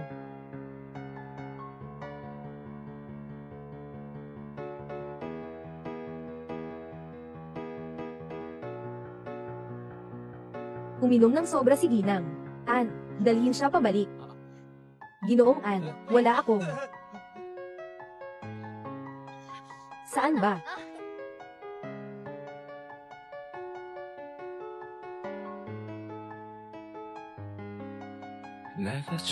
Pasensya na. Dito.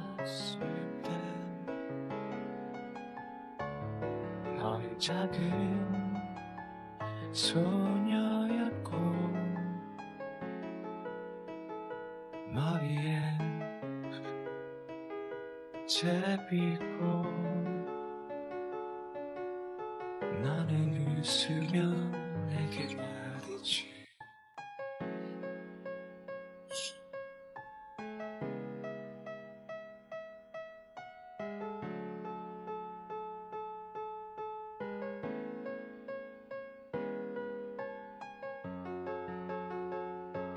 An Lanyu, kung patuloy kang magwawala, ihuhulog kita sa puno. Gusto ako ni Zuan Yu. Kasalanan ko ba iyon? Ganoon mo lang ako ibinibigay sa kanya. Nagtanong ka ba sa opinyon ko? Ilang beses na kitang sinabihan. Huwag masyadong maging sekin. Ikaw lang ang gusto ko.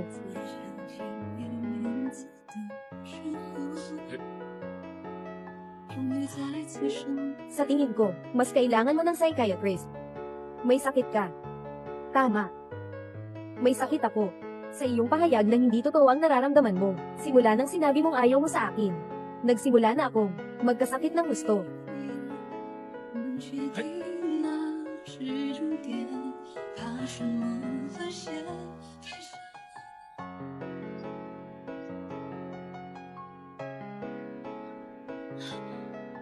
Ginoo Zhao, ang swerte naman natin.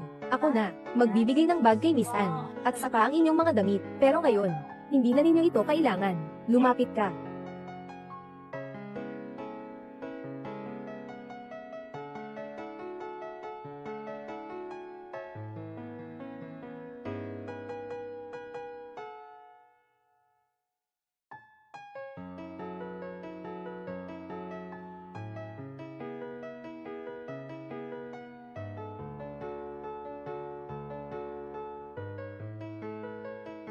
Bakit ka pa nakatunganga dyan? Tawagan mo na ng taxi siya. Huwag na siyang ihatid. Katatapos lang nilang maghalikan. Ano? Gong Zhao, ang ibig kong sabihin ay, sa ganitong kalagayan si Miss Anne, medyo delikado siyang umuwing mag-isa. Baka dalhin na natin siya sa hotel natin, para makapag-usap tayo.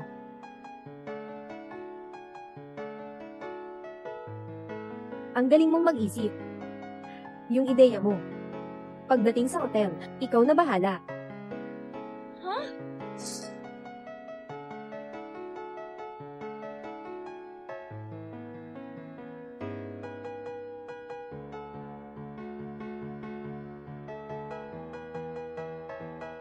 Walang mabuting lalaki. Hindi lang sa loob ng kasal, talagang walang puso at walang awa.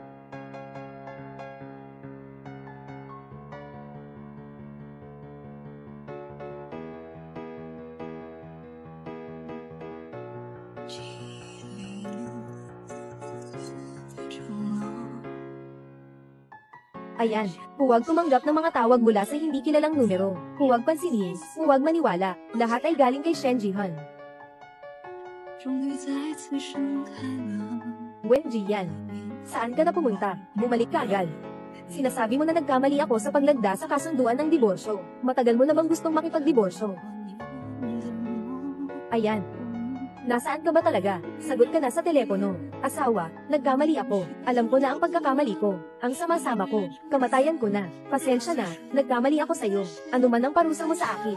Kahit pa buhay ko pa ang kapalit, pakiusap. Bigyan mo ako ng isang pagkakataon pa. Shen Wuhan. Huwag mong isipin na maibabalik mo ako sa kailaliman. Hindi mo ako pwedeng hatulan ng ganito lang. Hindi mo pwedeng basta-basta akong hatulan ng kamatayan. Nandito lang ako sa bahay. Naghihintay na bumalik ka.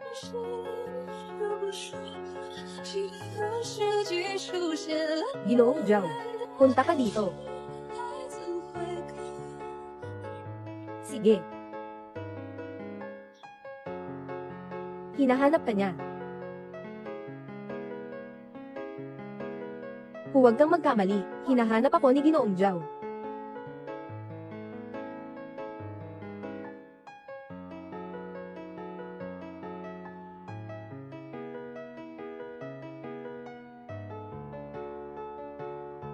Nag-away ito kay Ginoong An. Ginagamit ako para pasiklabin siya. Pangulo. Ikaw. Gutom na ako. Ako.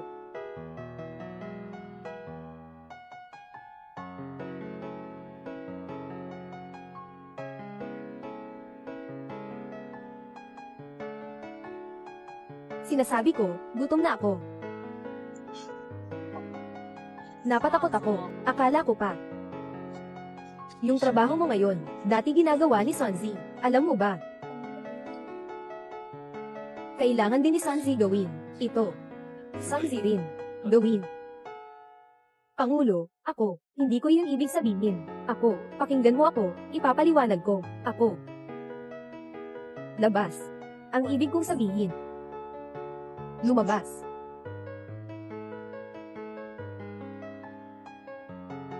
Well, Rian.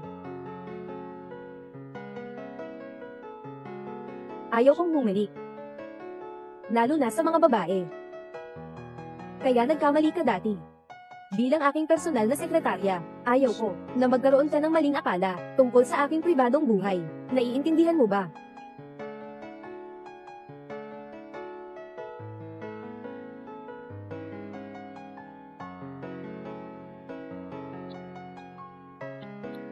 Ginoong Wen.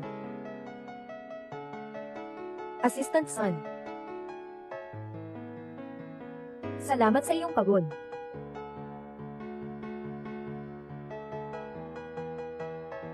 Salamat sa effort mo. Anong ibig sabihin yan? CEO. Secretary Wen, nitong mga nakaraang araw, hindi namin maintindihan kung ano ang nangyayari. Tingnan mo ang mata ko, palaging kakaiba. Bukas magpatingin ka sa psychiatrist. Pangulo, ikaw, anong nangyari sa'yo? Ayos ka lang ba? Ayos ka lang ba? Samahan si Wen Jian at An Nanyu para tingnan. Oh. Pumunta ka rin para tingnan. Ako.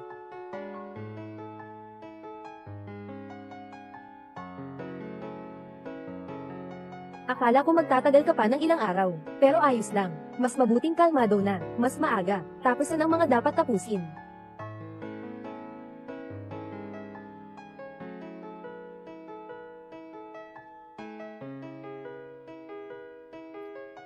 Tapos na ang panahon ng pag-iisip. Hintayin mo si Ayan na bumalik mula sa ibang bansa. Kayo ng dalawa ay kukuha ng sertipiko ng diborsyo. Tapos na ang kasal na ito. At iyon na iyon. Tungkol sa napagkasunduang kabayaran sa iyong ina, sabi ni Ayan. Kung gusto niyo mag-utang, hindi niya alintana na samahan kayo hanggang dulo.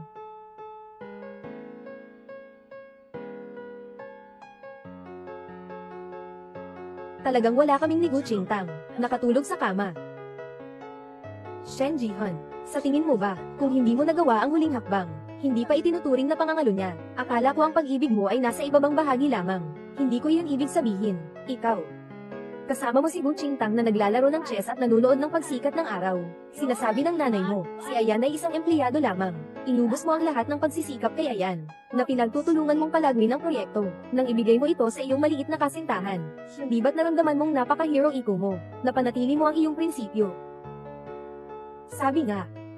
Naaalala mo pa ba noon, kung paano mo siya niligawan? Nahulog ako sa kanya sa unang tingin. Matagal ko siyang niligawan.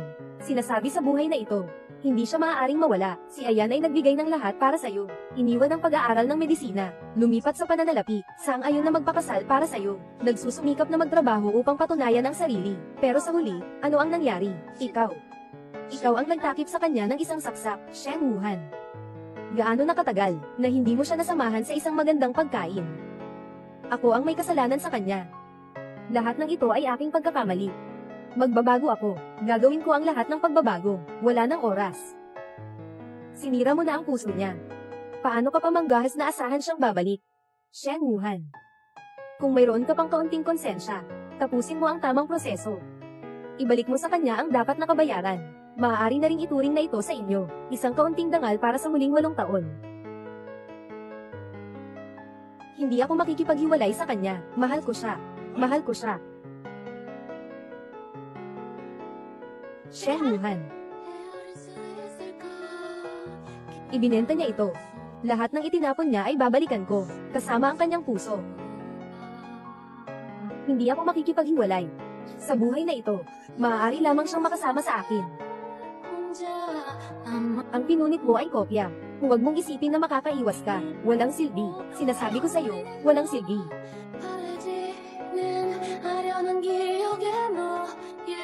찬상이 떠오르며 눈물이 나 또 불안한 Ginoong Shen, ito. Pumunta. Bilhin ang mga damit at alahas na ibinenta ng misis. Bawat bagay ay bilhin pabalik. Ibalik ito. Sige. Ang mga wedding photo ayon sa orihinal na larawan. Ibalik ang orihinal na frame. Ibalik sa dati nitong lugar. Oo. Hello. Ginoong Shen, nahanap na namin ang inyong asawa, kahapon ng hapon. Nagamit niya ang kanyang card sa isang mall sa Singapore. Singapore. Imposible. Wala akong nakitang impormasyon tungkol sa kanyang pag-alis. Ngunit mayroon tayong nahanap, ang kanyang record ng paglipad. Sumakay siya sa Gulfstream G650, pribadong jet. Ngunit hindi mahanap ang impormasyon ng may-ari. Ipagbigay alam sa crew. Aalis na ako agad papuntang Singapore. Bukod dito, suriin si Zhao Zuanzhou. Nandito rin ba sa Singapore? Ginoo Zhao. Dapat ko nang naisip ito, buong Yuncheng. Walang kaalam-alam, ang kumuha kay Ayan. Siya lamang.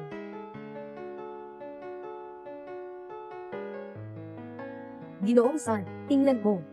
Medyo kakaiba ang impormasyon ng pabrika, tama ang attendance at payroll. Ngunit tingnan mo. Bumaba ang bilang ng mga nakatalaga ng 2 tao, araw-araw ganito. Totoo nga.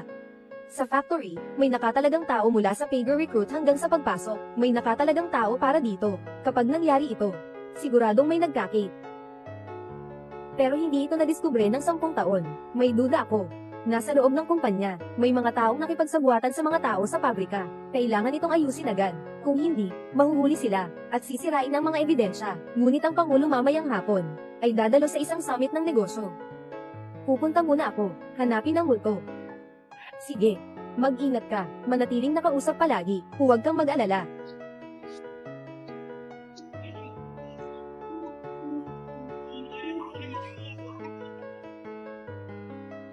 Ganda. Narinig ko, nagdudulot kayo ng multo. Talaga? Saan mo narinig yan? Sabi ng general manager sa akin, sabi niya sa inyo, araw-araw may 2 tao, na nagta-time in, pero hindi kailanman nagpakita. Tama ba? Isang tao na ang pangalan ay Fan Mingling. Isang tao na ang pangalan ay Lin Wenfang. Tama, narinig niyo na yan. May katotohanan dyan. Pero matagal na iyon. May isang tao na naging supervisor sa workshop, pero sinermonan siya ng gusto. Wala nang sumunod. Alam ba ninyo, si Sekretarya Wen, hinahanap ninyo sina Fan Mingli at Lin Wenfeng. Sekretarya Wen, si Fan Mingli po ang hinahanap, at si Lin Wenfang. Ang mag-asawang ito ay kabilang sa mga unang manggagawa ng pabrika. Pagkatapos, dahil sa isang aksidente sa kaligtasan, Nagkaroon siya ng kapansanan noong panahong iyon upang hindi lumaki ang issue. Kami, pinag-usapan namin ng mag-asawa ang kabayaran. Nagmungkahi sila na magtrabaho ng may sakit at tumanggap ng sahod sa loob ng 15 taon. Pabrika Manager Lou, sa personal, naiintindihan ko. Pero sa pampubliko, hindi ito naaayon sa alituntunin at proseso, di ba? Ganito na lang, dalhin mo ako para makilala ang mag-asawang ito. Kapag natiyak na ito ay tama, hindi ko na ito iuusap.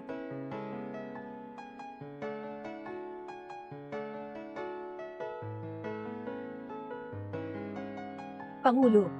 Hindi pa bumabalik si Wen Jian. Wala ring tawag na pumasok. Paano naman ang pabrika? Sabi ng pabrika, darating siya bandang 1:00 ng hapon. Umalis na siya. Kung bibilangin ang oras, sa oras na ito, dapat ay bumalik na siya. Kanselahin ang lahat ng schedule ngayong gabi.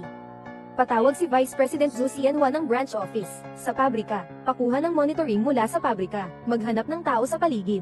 Oo.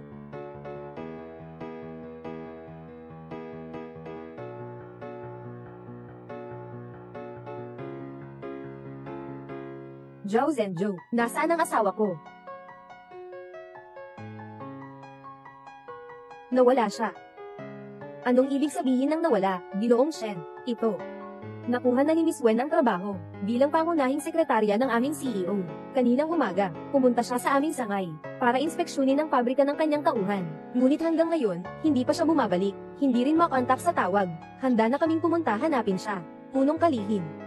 Kailan siya nag-apply bilang iyong sekretarya? May oras ka pa bang alalahanin yan ngayon? Bakit hindi mo siya makontak? May nangyari ba sa kanya? Zhao Zhenzhou. Ginoong Shen, hindi ito ang tamang oras para sa iyo na mananagot. Kung magpapabagal ka pa ng ganito, delikado na si Miss Wen. Magmadaling yumandag, sumunod sila. Oo.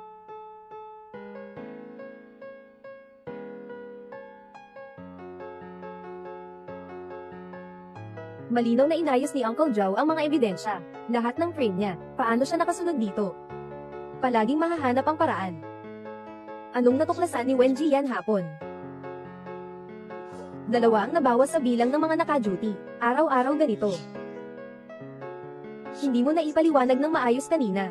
Kung talagang may natuklasan ka, maaaring siyang pinayagang umalis.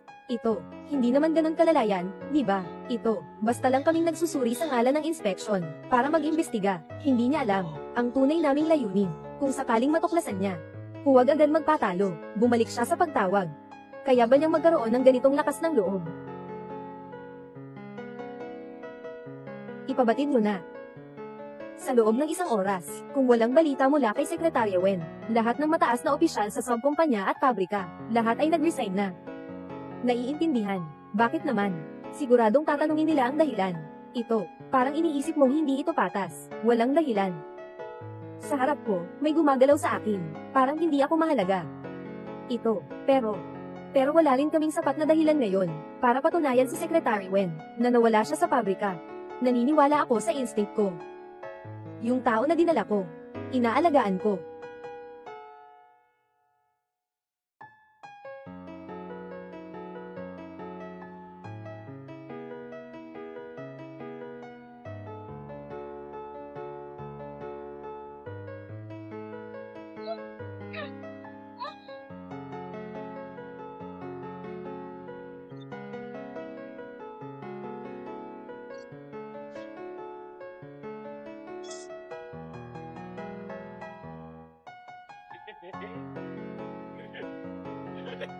Dumating na ako.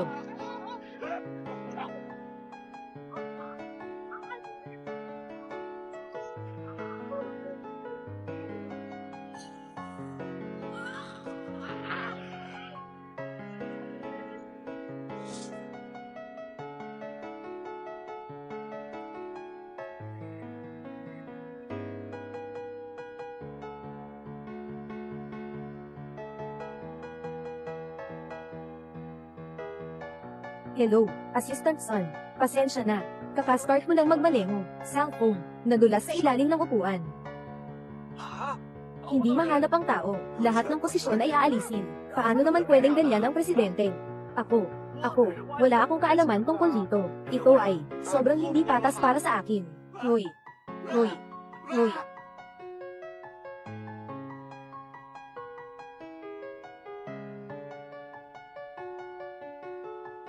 Magandang babae ah, magandang babae ah.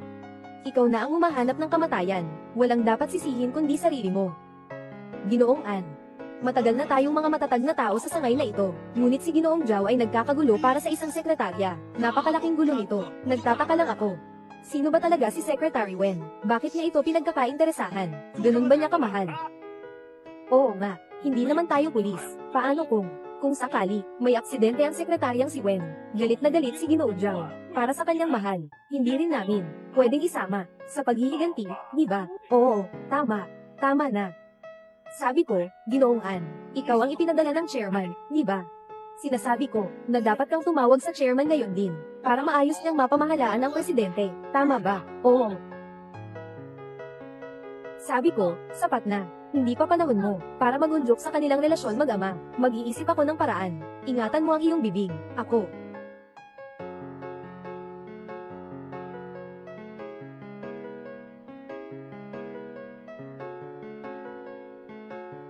Nahanap na ba ang tao? CEO, walang nahanap na tao. Ikaw si Du Chengji, tama ba? Oo, tama. Ayon sa alam ko, ikaw ang nag-asikaso kay Secretary Wen ngayon, di ba? Tama, ako ang nag-asikaso kay Secretary Wen. Sa huli, ako rin ang nagpaalam sa kanya, pero dinala ko siya sa pintuan ng pabrika. Pagkatapos, saan pumunta si Ginang? Wen, hindi ko talaga alam. Paano kung makahanap ako ng ebidensya na nagsisinungaling ka? Wala.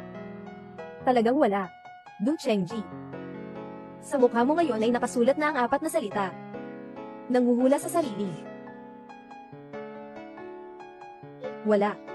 Hindi. Talagang hindi ko alam. Nasaan ang asawa ko? Anong ginawa mo sa kanya? Talaga, sabi. Talagang hindi ko alam.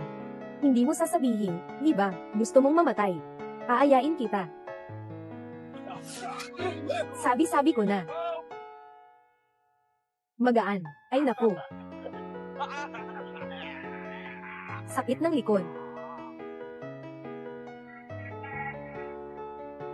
Ginoong Zhu. Ang ganda ng iyong presensya. Sa tingin ko, sa hinaharap ang sangay na ito, huwag nang gamitin ang apelyidong Zhao. Gamitin na lang ang Zhu.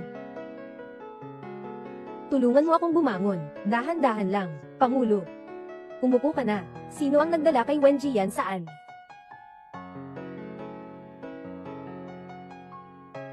Pangulo. Alam kong nagmamadali ka ngayon. Ngunit, pero hindi mo rin pwedeng basta-basta magsalita ng masama sa mabuting tao.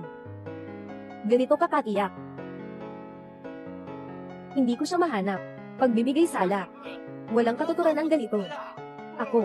Sana ay matulungan mo ako. Mabilis na hanapin siya, para maalis ang aking pagkakasala, Pangulo. Wala siyang kahit anong pag-aalala. Parang sigurado na si Wen Jian ay tungkol sa akin.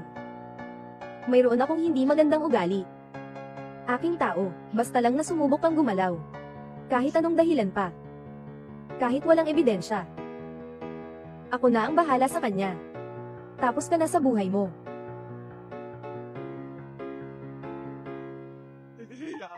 Ginoo. Ako. Alam ko na gusto mong maglabas ng galit. Ipapailalim namin si Kuya Du. Hindi kami magdudulot ng kahit anong reklamo. Hiling lang namin. Huwag mong sisihin ang iba. Sila ay buong puso. Para sa kumpanya. Samantalang ikaw ay para sa isang magandang babae. Ito. Talagang nakakalungkot ito para sa lahat, hindi ba? Noong unang panahon, may mga signal ng apoy para sa mga prinsipe. Ngayon, may mga laban para sa mga magaganda. Ang prinsipe ay talagang prinsipe. Bakit tayo kailangang maging isang bahagi ng kanilang laro? Oo. Inamin ni Du Chengji, may tao na nakakulong sa kanyang lumang bahay. Ngunit ang bahay ay nasa tabi ng dagat.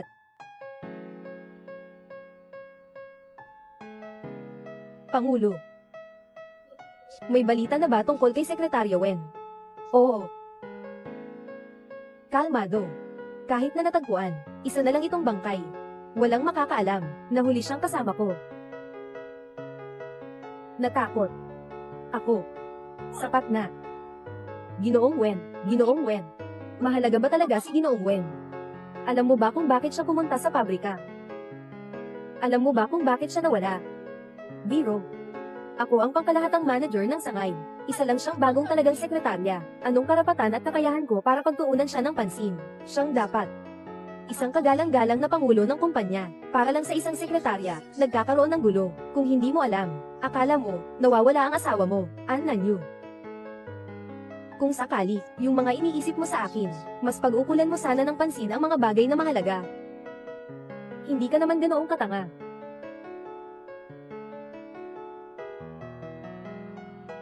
Dahil kay Wen Jian, binastos mo pa ako. Itong general manager, ayoko na.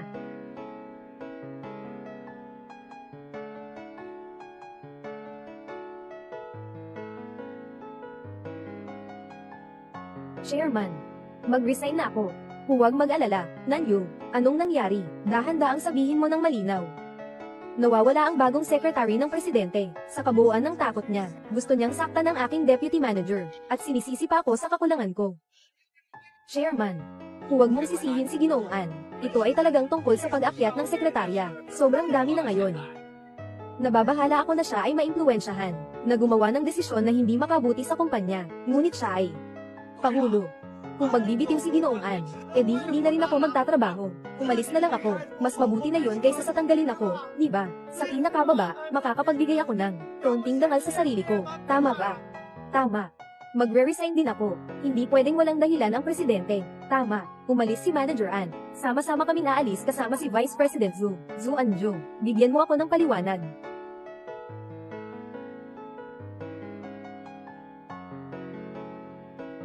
Tatay. Napansin mo ba? Mas lalo kang nag-enjoy dito. Mas lalo ang mga gustong itago ang katotohanan. Anandyu. Galaw-galawin mo ang iyong kalaw-angin utak ng baboy. Isipin mong mabuti. Hanggang ngayon, hindi ka pa ba nagigising? Ginamit ka lang bilang kasangkapan. Ikaw talaga. Nawalan ka ng katinoan dahil sa isang babae. Walang pag-iba ng pampubliko at pribadong buhay. Bakit ka ganun ka-emosyonal tungkol sa kanya? Inaalagaan mo siya. Si Zhao Zuanzhou ay may asawa na, An Nanyu. Sinasabi mong mahal mo siya. Oo. Ngayon, sobra kong mahal siya. Alam mo kung bakit? Dahil natuklasan niya, na 2 taon ka nang nandito, pero hindi niya napansin. Pumunta siya dito para mag-imbestiga sa kumpanya ko, kakalipat lang. Alam mo ba? May problema sa account. Hindi ito pwedeng mangyari. Sabi niya may problema talaga. Tama ba ang sinasabi niya? Zhao Zuanzhou, sa tingin ko, bias ka. Oo nga. Tama ang sinabi ni Ginoong An. Kung magbibigay tayo ng 1,000 hakbang pabalik, isama na ang mga numero. Talagang may problema. Bakit hindi niya muna ipinaalam sa kumpanya? Bakit hindi niya sinabi kay Ginoong An? Gusto lang niyang mapansin. Gusto niyang ipakita ang sarili niya. Ba't ganun? Dahil mayroong kang taksil sa kumpanya.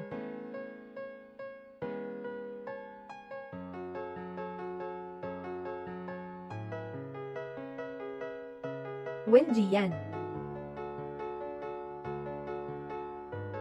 Ayos ka lang ba? Malakas ang katawan ko, hindi ako mamamatay.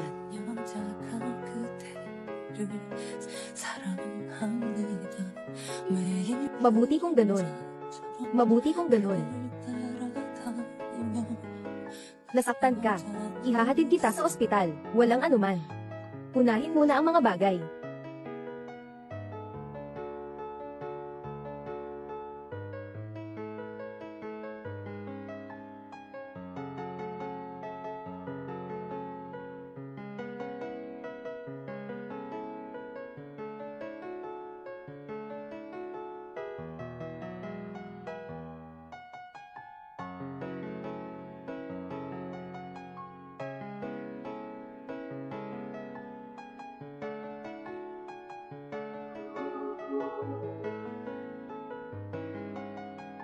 Ginoong Zhu.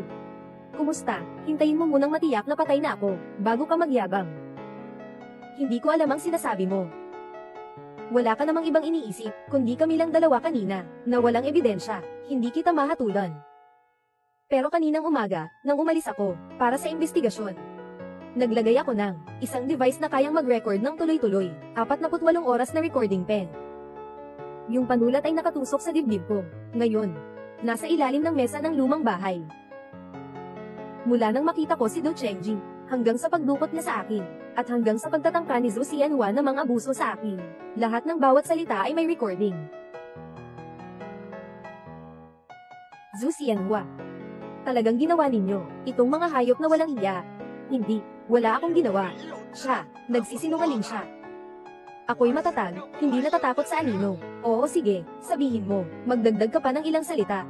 Mas mabuti pang umiyak ka ng todo at manumpa sa langit, kung hindi, kapag nagbago ang sitwasyon mamaya, wala nang saya. Sino sa inyo, ang may cellphone?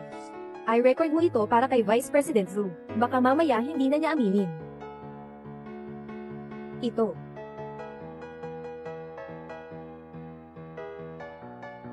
Kahit na may dala siyang recorder. Pero nakatali ang mga kamay at paa niya. Paano niya ito may tago sa ilalim ng mesa? Mali. Pinaluwag ko ang pagkakatali sa kanya. Talaga bang? Oo. Yung voice recorder ko, may kakayahang mag-upload sa cloud. Tuwing 10 minuto, nag-new upload.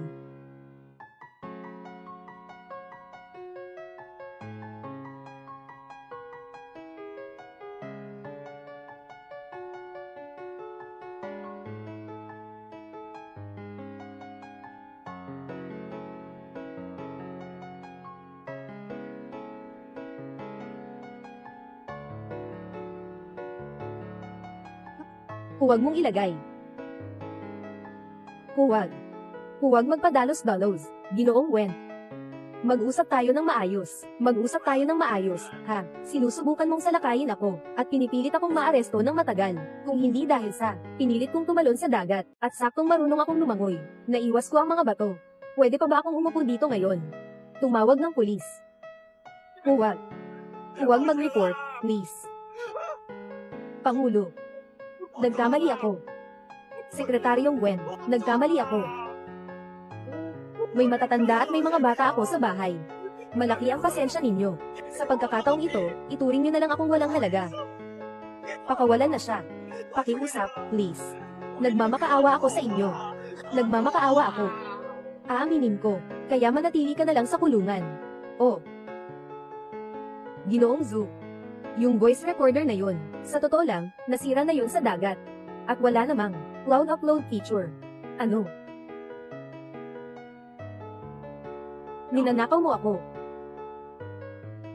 Ninanakaw mo ako, ha? Papapatayin kita.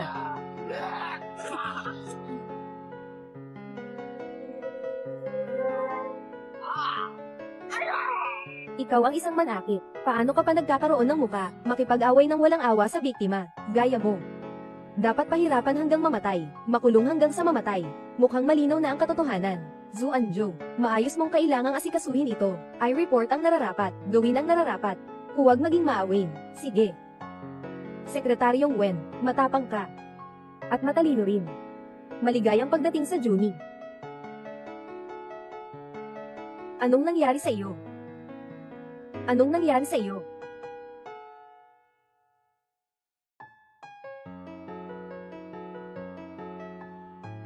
Zhu Anzhou.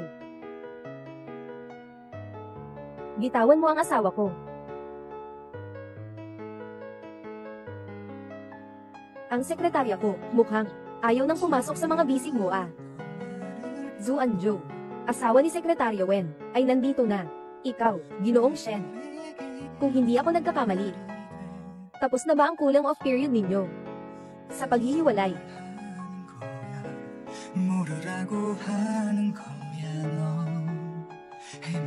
Hindi ko siya hahatiin ng diborsyo. Zhou Zhu Anzhou. Sila pa rin ang asawa ko ngayon.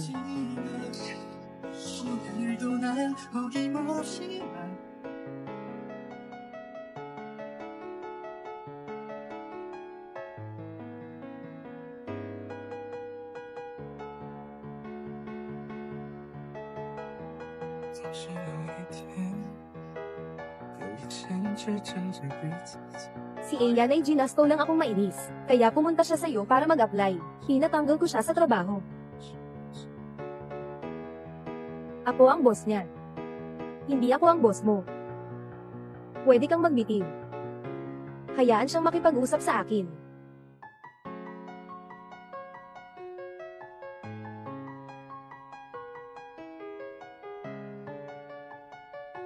Ayan. Walang sino man ang makakapag-agaw sa'yo, kahit si Zhao Zhenzhou.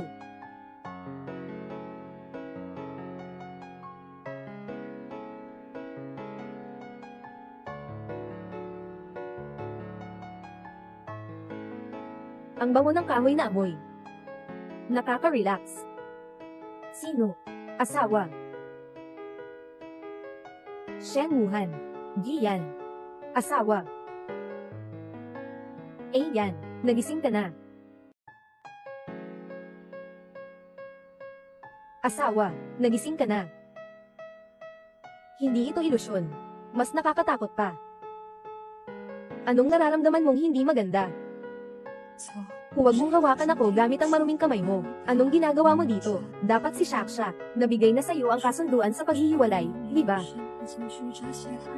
Asawa, pasensya na. Mali ako. Talagang alam kong mali ako. Bigyan mo ako ng pagkakataong magbago. Sinasalita ko, mula ngayon. Hindi na ako muling magkakamali. Umalis ka. Hindi mo kailangang magbago. Sundin mo lang ang iyong tunay na nais. Sa loob ng kalahating taon, naging nagmahal ka, naglaro ng init, ang saya-saya mo talaga, ipagpatuloy mo lang ang kasiyahan. Handa akong pagbigyan ka. Hindi ganito, mahal. Karapat dapat akong mamatay, ngunit hindi ko kailanman naisip na makasama siya. Ikaw lang ang gusto ko, ikaw lang ang mahal ko, ikaw lang.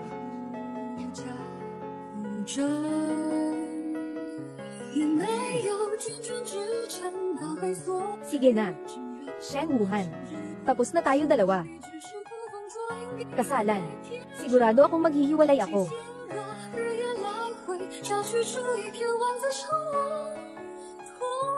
Sasabihin ko sa iyo, kung maghihiwalay o hindi, hindi lang ikaw ang may kapangyarihan dito. Napasira ko na ang kasunduan sa paghihiwalay. Sige. Kung hindi tayo magkasundo, magkikita na lang tayo sa korte. Ikaw. Asawa. Talaga bang kaya mo? Isakripisyo ang ating maraming taon na relasyon. Patawarin mo ako kahit isang beses. Isang beses lang. Patawarin mo ako. Umalis ka. Kailangan mo ba ng tulong para magulat?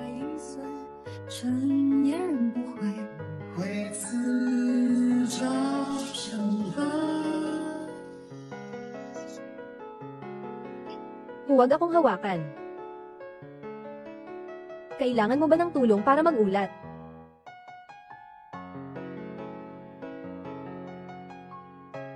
Asawa.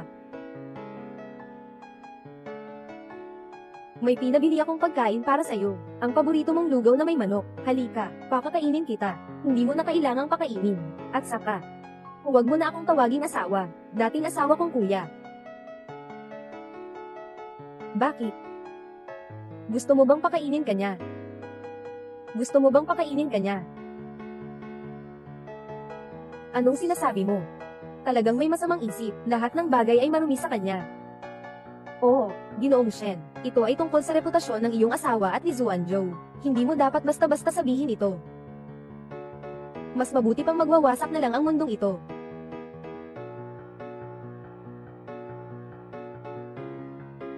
Ginoong Wen.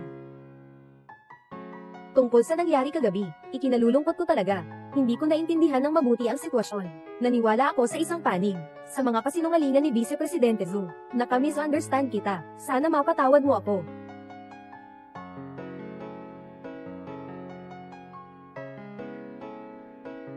Ginoong An, huwag nang pag-usapan ang tungkol sa pagpapatawad.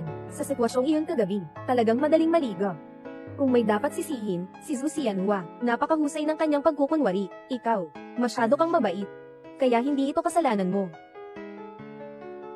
Salamat sa hindi mo pagdadala ng sama ng loob. Naisip ko na. Hindi na ako bagay dito. Ngayon, nakagawa ako ng kabutihan. Pero sa ganitong delikadong bagay, huwag nang maulit. Magpahinga ka ng mabuti. Ang natitirang mga bagay, ay ipapasa ko sa akin, Ginoong Zhao. Sobrang malubha ang pinsala ng asawa ko. Kailangan niyang magpahinga ng matagal. Kaya't ang posisyon ng iyong sekretarya, ay hindi mo na kaya. Mangyaring, Ginoong Zhao, isa pang pagpipilian. Oo, Zuanzhou, dahil sinabi na ng asawa niya, huwag na tayong magpilit. Bumalik na lang ako sa main office para maging sekretarya mo.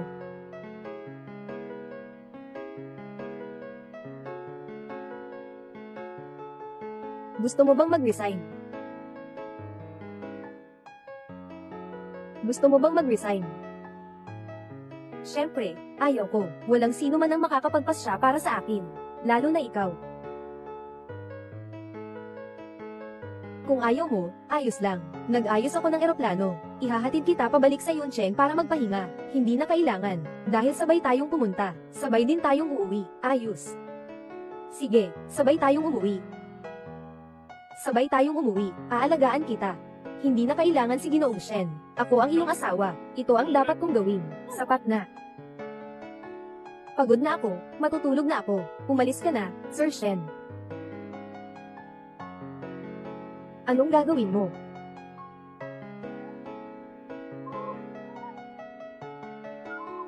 Tawagan mo ang security. May gulo dito. Zhao Zuanzhou. Ex-husband. Gusto mong makalabas mag-isa. Gusto pa rin niyang itapon ako.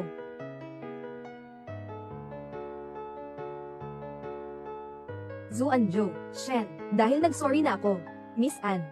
Umalis ka na rin. Zuanzhou.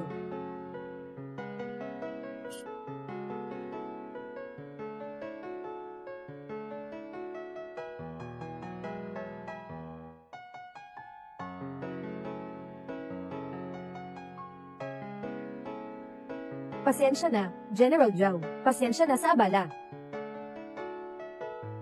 Talaga namang ikaw, ang tapat na tagapanood ng diborsyo. Hindi ka nawawala sa bawat eksena. Sabi mo, may mga ebidensya akong hawak. Sapat na ba ito para takutin si Ginang, Gwen, at patuloy na maglingkod sa grupo? Huwag mag-alala, Ginoong Zhao. Tiyak na gagawin ko ang lahat para sa grupo. Ibigay ang aking puso at kaluluwa. Sige.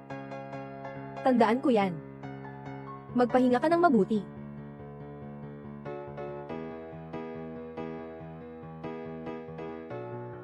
Wen Jian. Talagang matalino ka. Napaka-masigasig. Naniniwala ako sa iyo. May kakayahan kang magpatuloy sa laban, at muling bumangon mula sa pagkatalo, at tapang.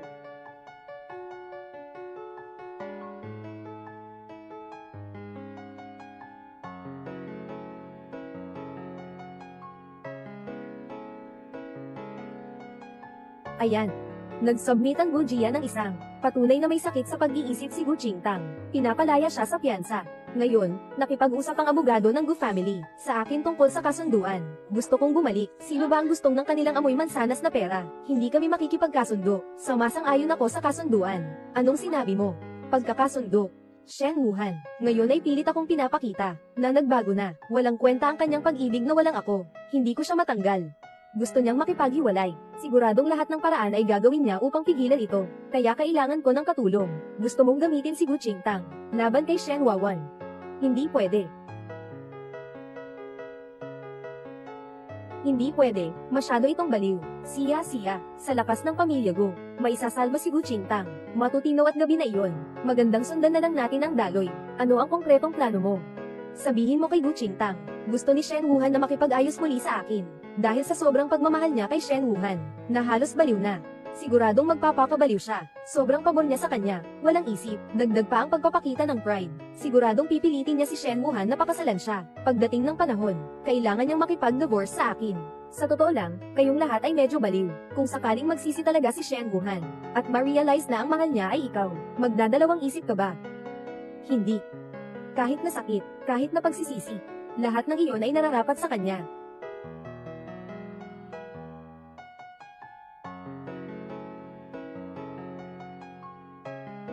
Ayan.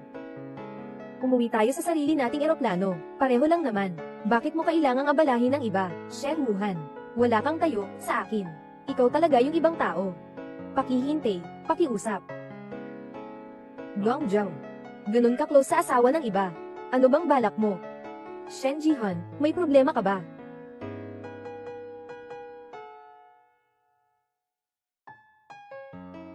Siyang nasaktan para sa akin. Inaalagaan ko siya. Hindi ba't natural lang iyon? Siya ang aking babae. Sa buhay, siya ay akin. Sino ang may lakas na manghimasok sa kanya? Ako ang pumatay.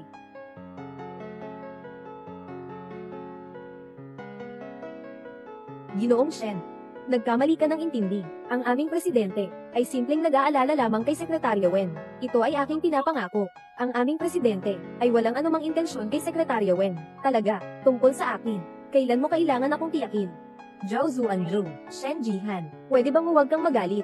Wala namang halaga sa akin. Ang presidente, ayaw niya sa mga babae.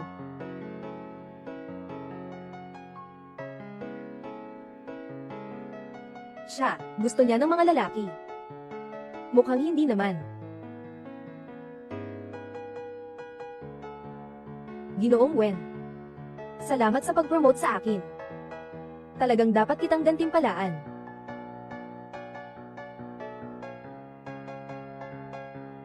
Pangulo, hindi ko sinabing ayaw niyo. Tama, Ginoo Shen. Kung gusto mong makakuha ng pagkakataon, dahil pareho tayong taga-Yuncheng, bigyan kita ng presyo sa merkado, 1 milyon. Tandaan mong magbayan. Bakit hindi ka na lang magnakaw, Pangulo?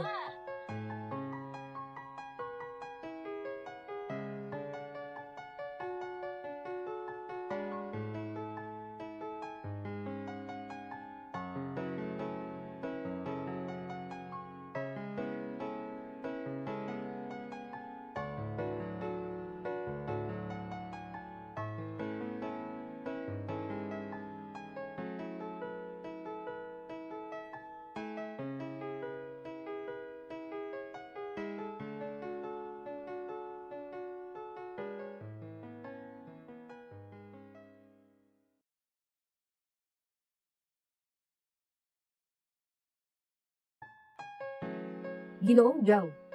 Anong nangyari?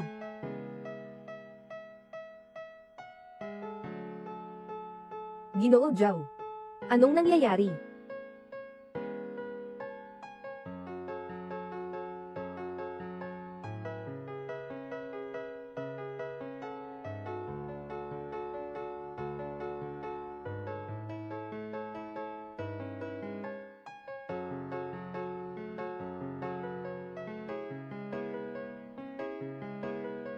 Pangulo, umalis na muna kayo. Huwag ninyong alalahanin ako.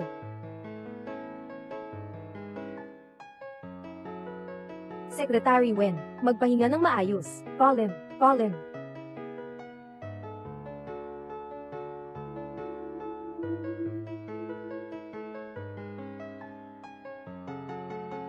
Ayan. Uuwi na tayo.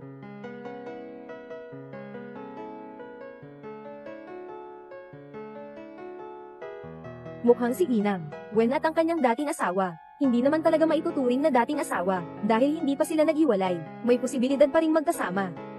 Yung post na iyon sa social media, parang hindi na makapaghintay, pero sa totoo lang, nagmamalaki. Ang pagkahumaling ng lalaki, ay hindi pa rin maiiwasan, ang pagkahumaling ng babae. President, anong nangyari? Maging maingat ka sana.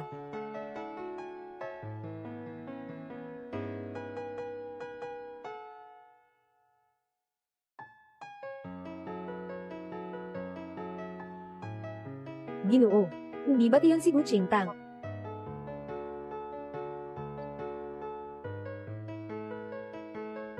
Wuhan, kuya.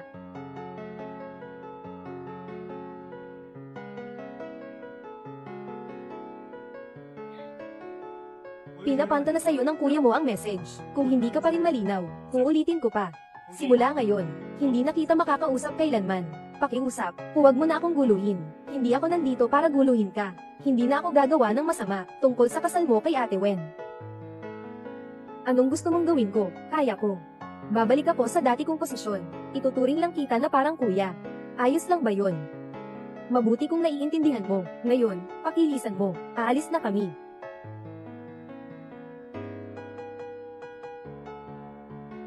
Gu Qingtang, anong ginagawa mo na naman? Hayaan siyang magsalita, Ate Wen. Pasensya na, hindi kasalanan ni Ge Wange. Maghihiwalay na kami. Huwag kayong maghiwalay sa kanya. Pakiusap. Ginoong anak ni Madam Gu, kapag humihingi ka, dapat may itsura kang humihingi. Ganito na lang. Sampelan mo ang sarili mong 100 beses. Saka ako papayag.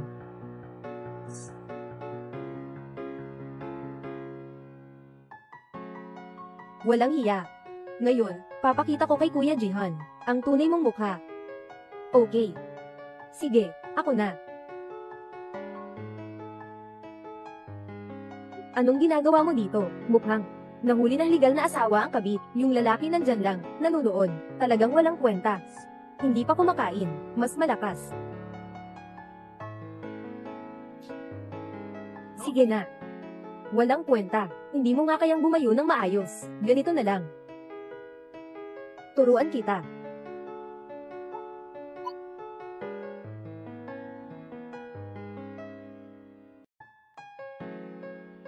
Tama na.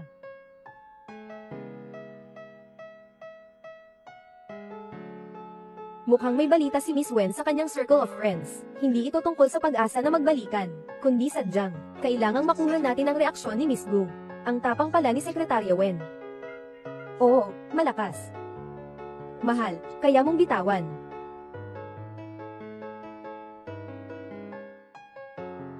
Nakikita ko na yung kalandian na yun. Nagsusukob na naman sa bangin. Pangulo. Kailangan ko bang bumaba para tumulong? Hindi na. Kaya niyang hawakan yan. Matagal na niyang pinipigilan. Dapat na siyang makapaglabas ng sama ng loob. Sige na. Inakit ka niya at sinira ang pamilya ko. Nakadesign ka pa sa akin. Kapag pinagsasampal kita, nasasaktan ka na. Tama.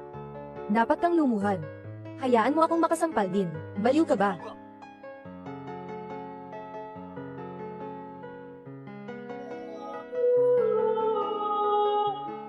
Hindi ko na kaya ito. Hindi pa ako nasasampal ng sapat. Wen Jian, huwag kang masyadong lamabis. Masakit na. Kung ganoon, ikaw na lang ang matira.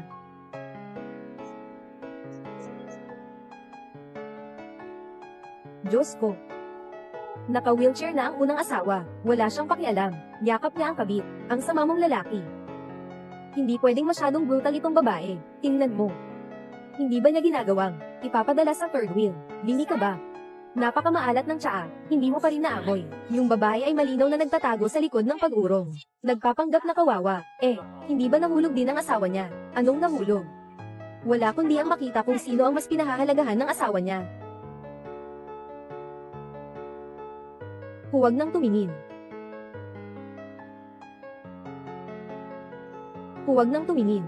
Anong kaakit-akit sa basura nilang pag-arte? Ganito kababa ang kanilang talento sa pag-arte, ngunit palagi silang nakakapagpasok sa puso ni Shen Wawan.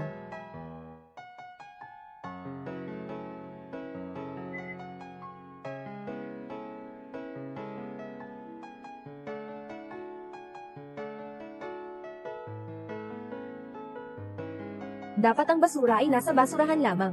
Nais ko sa kanila, itong nakakapinsalang basura, na magkasama habang buhay.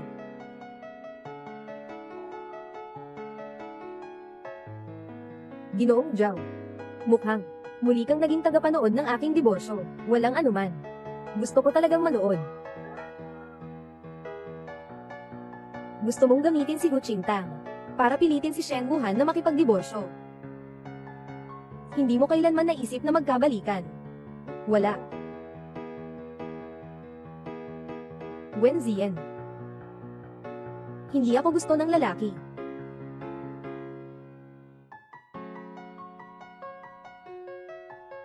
Alam ko, sinasabi ko ito kay Shen Wan, dahil natatakot ako na magkamali siya. Maaari siyang magkamali. Kung sasabihin ko,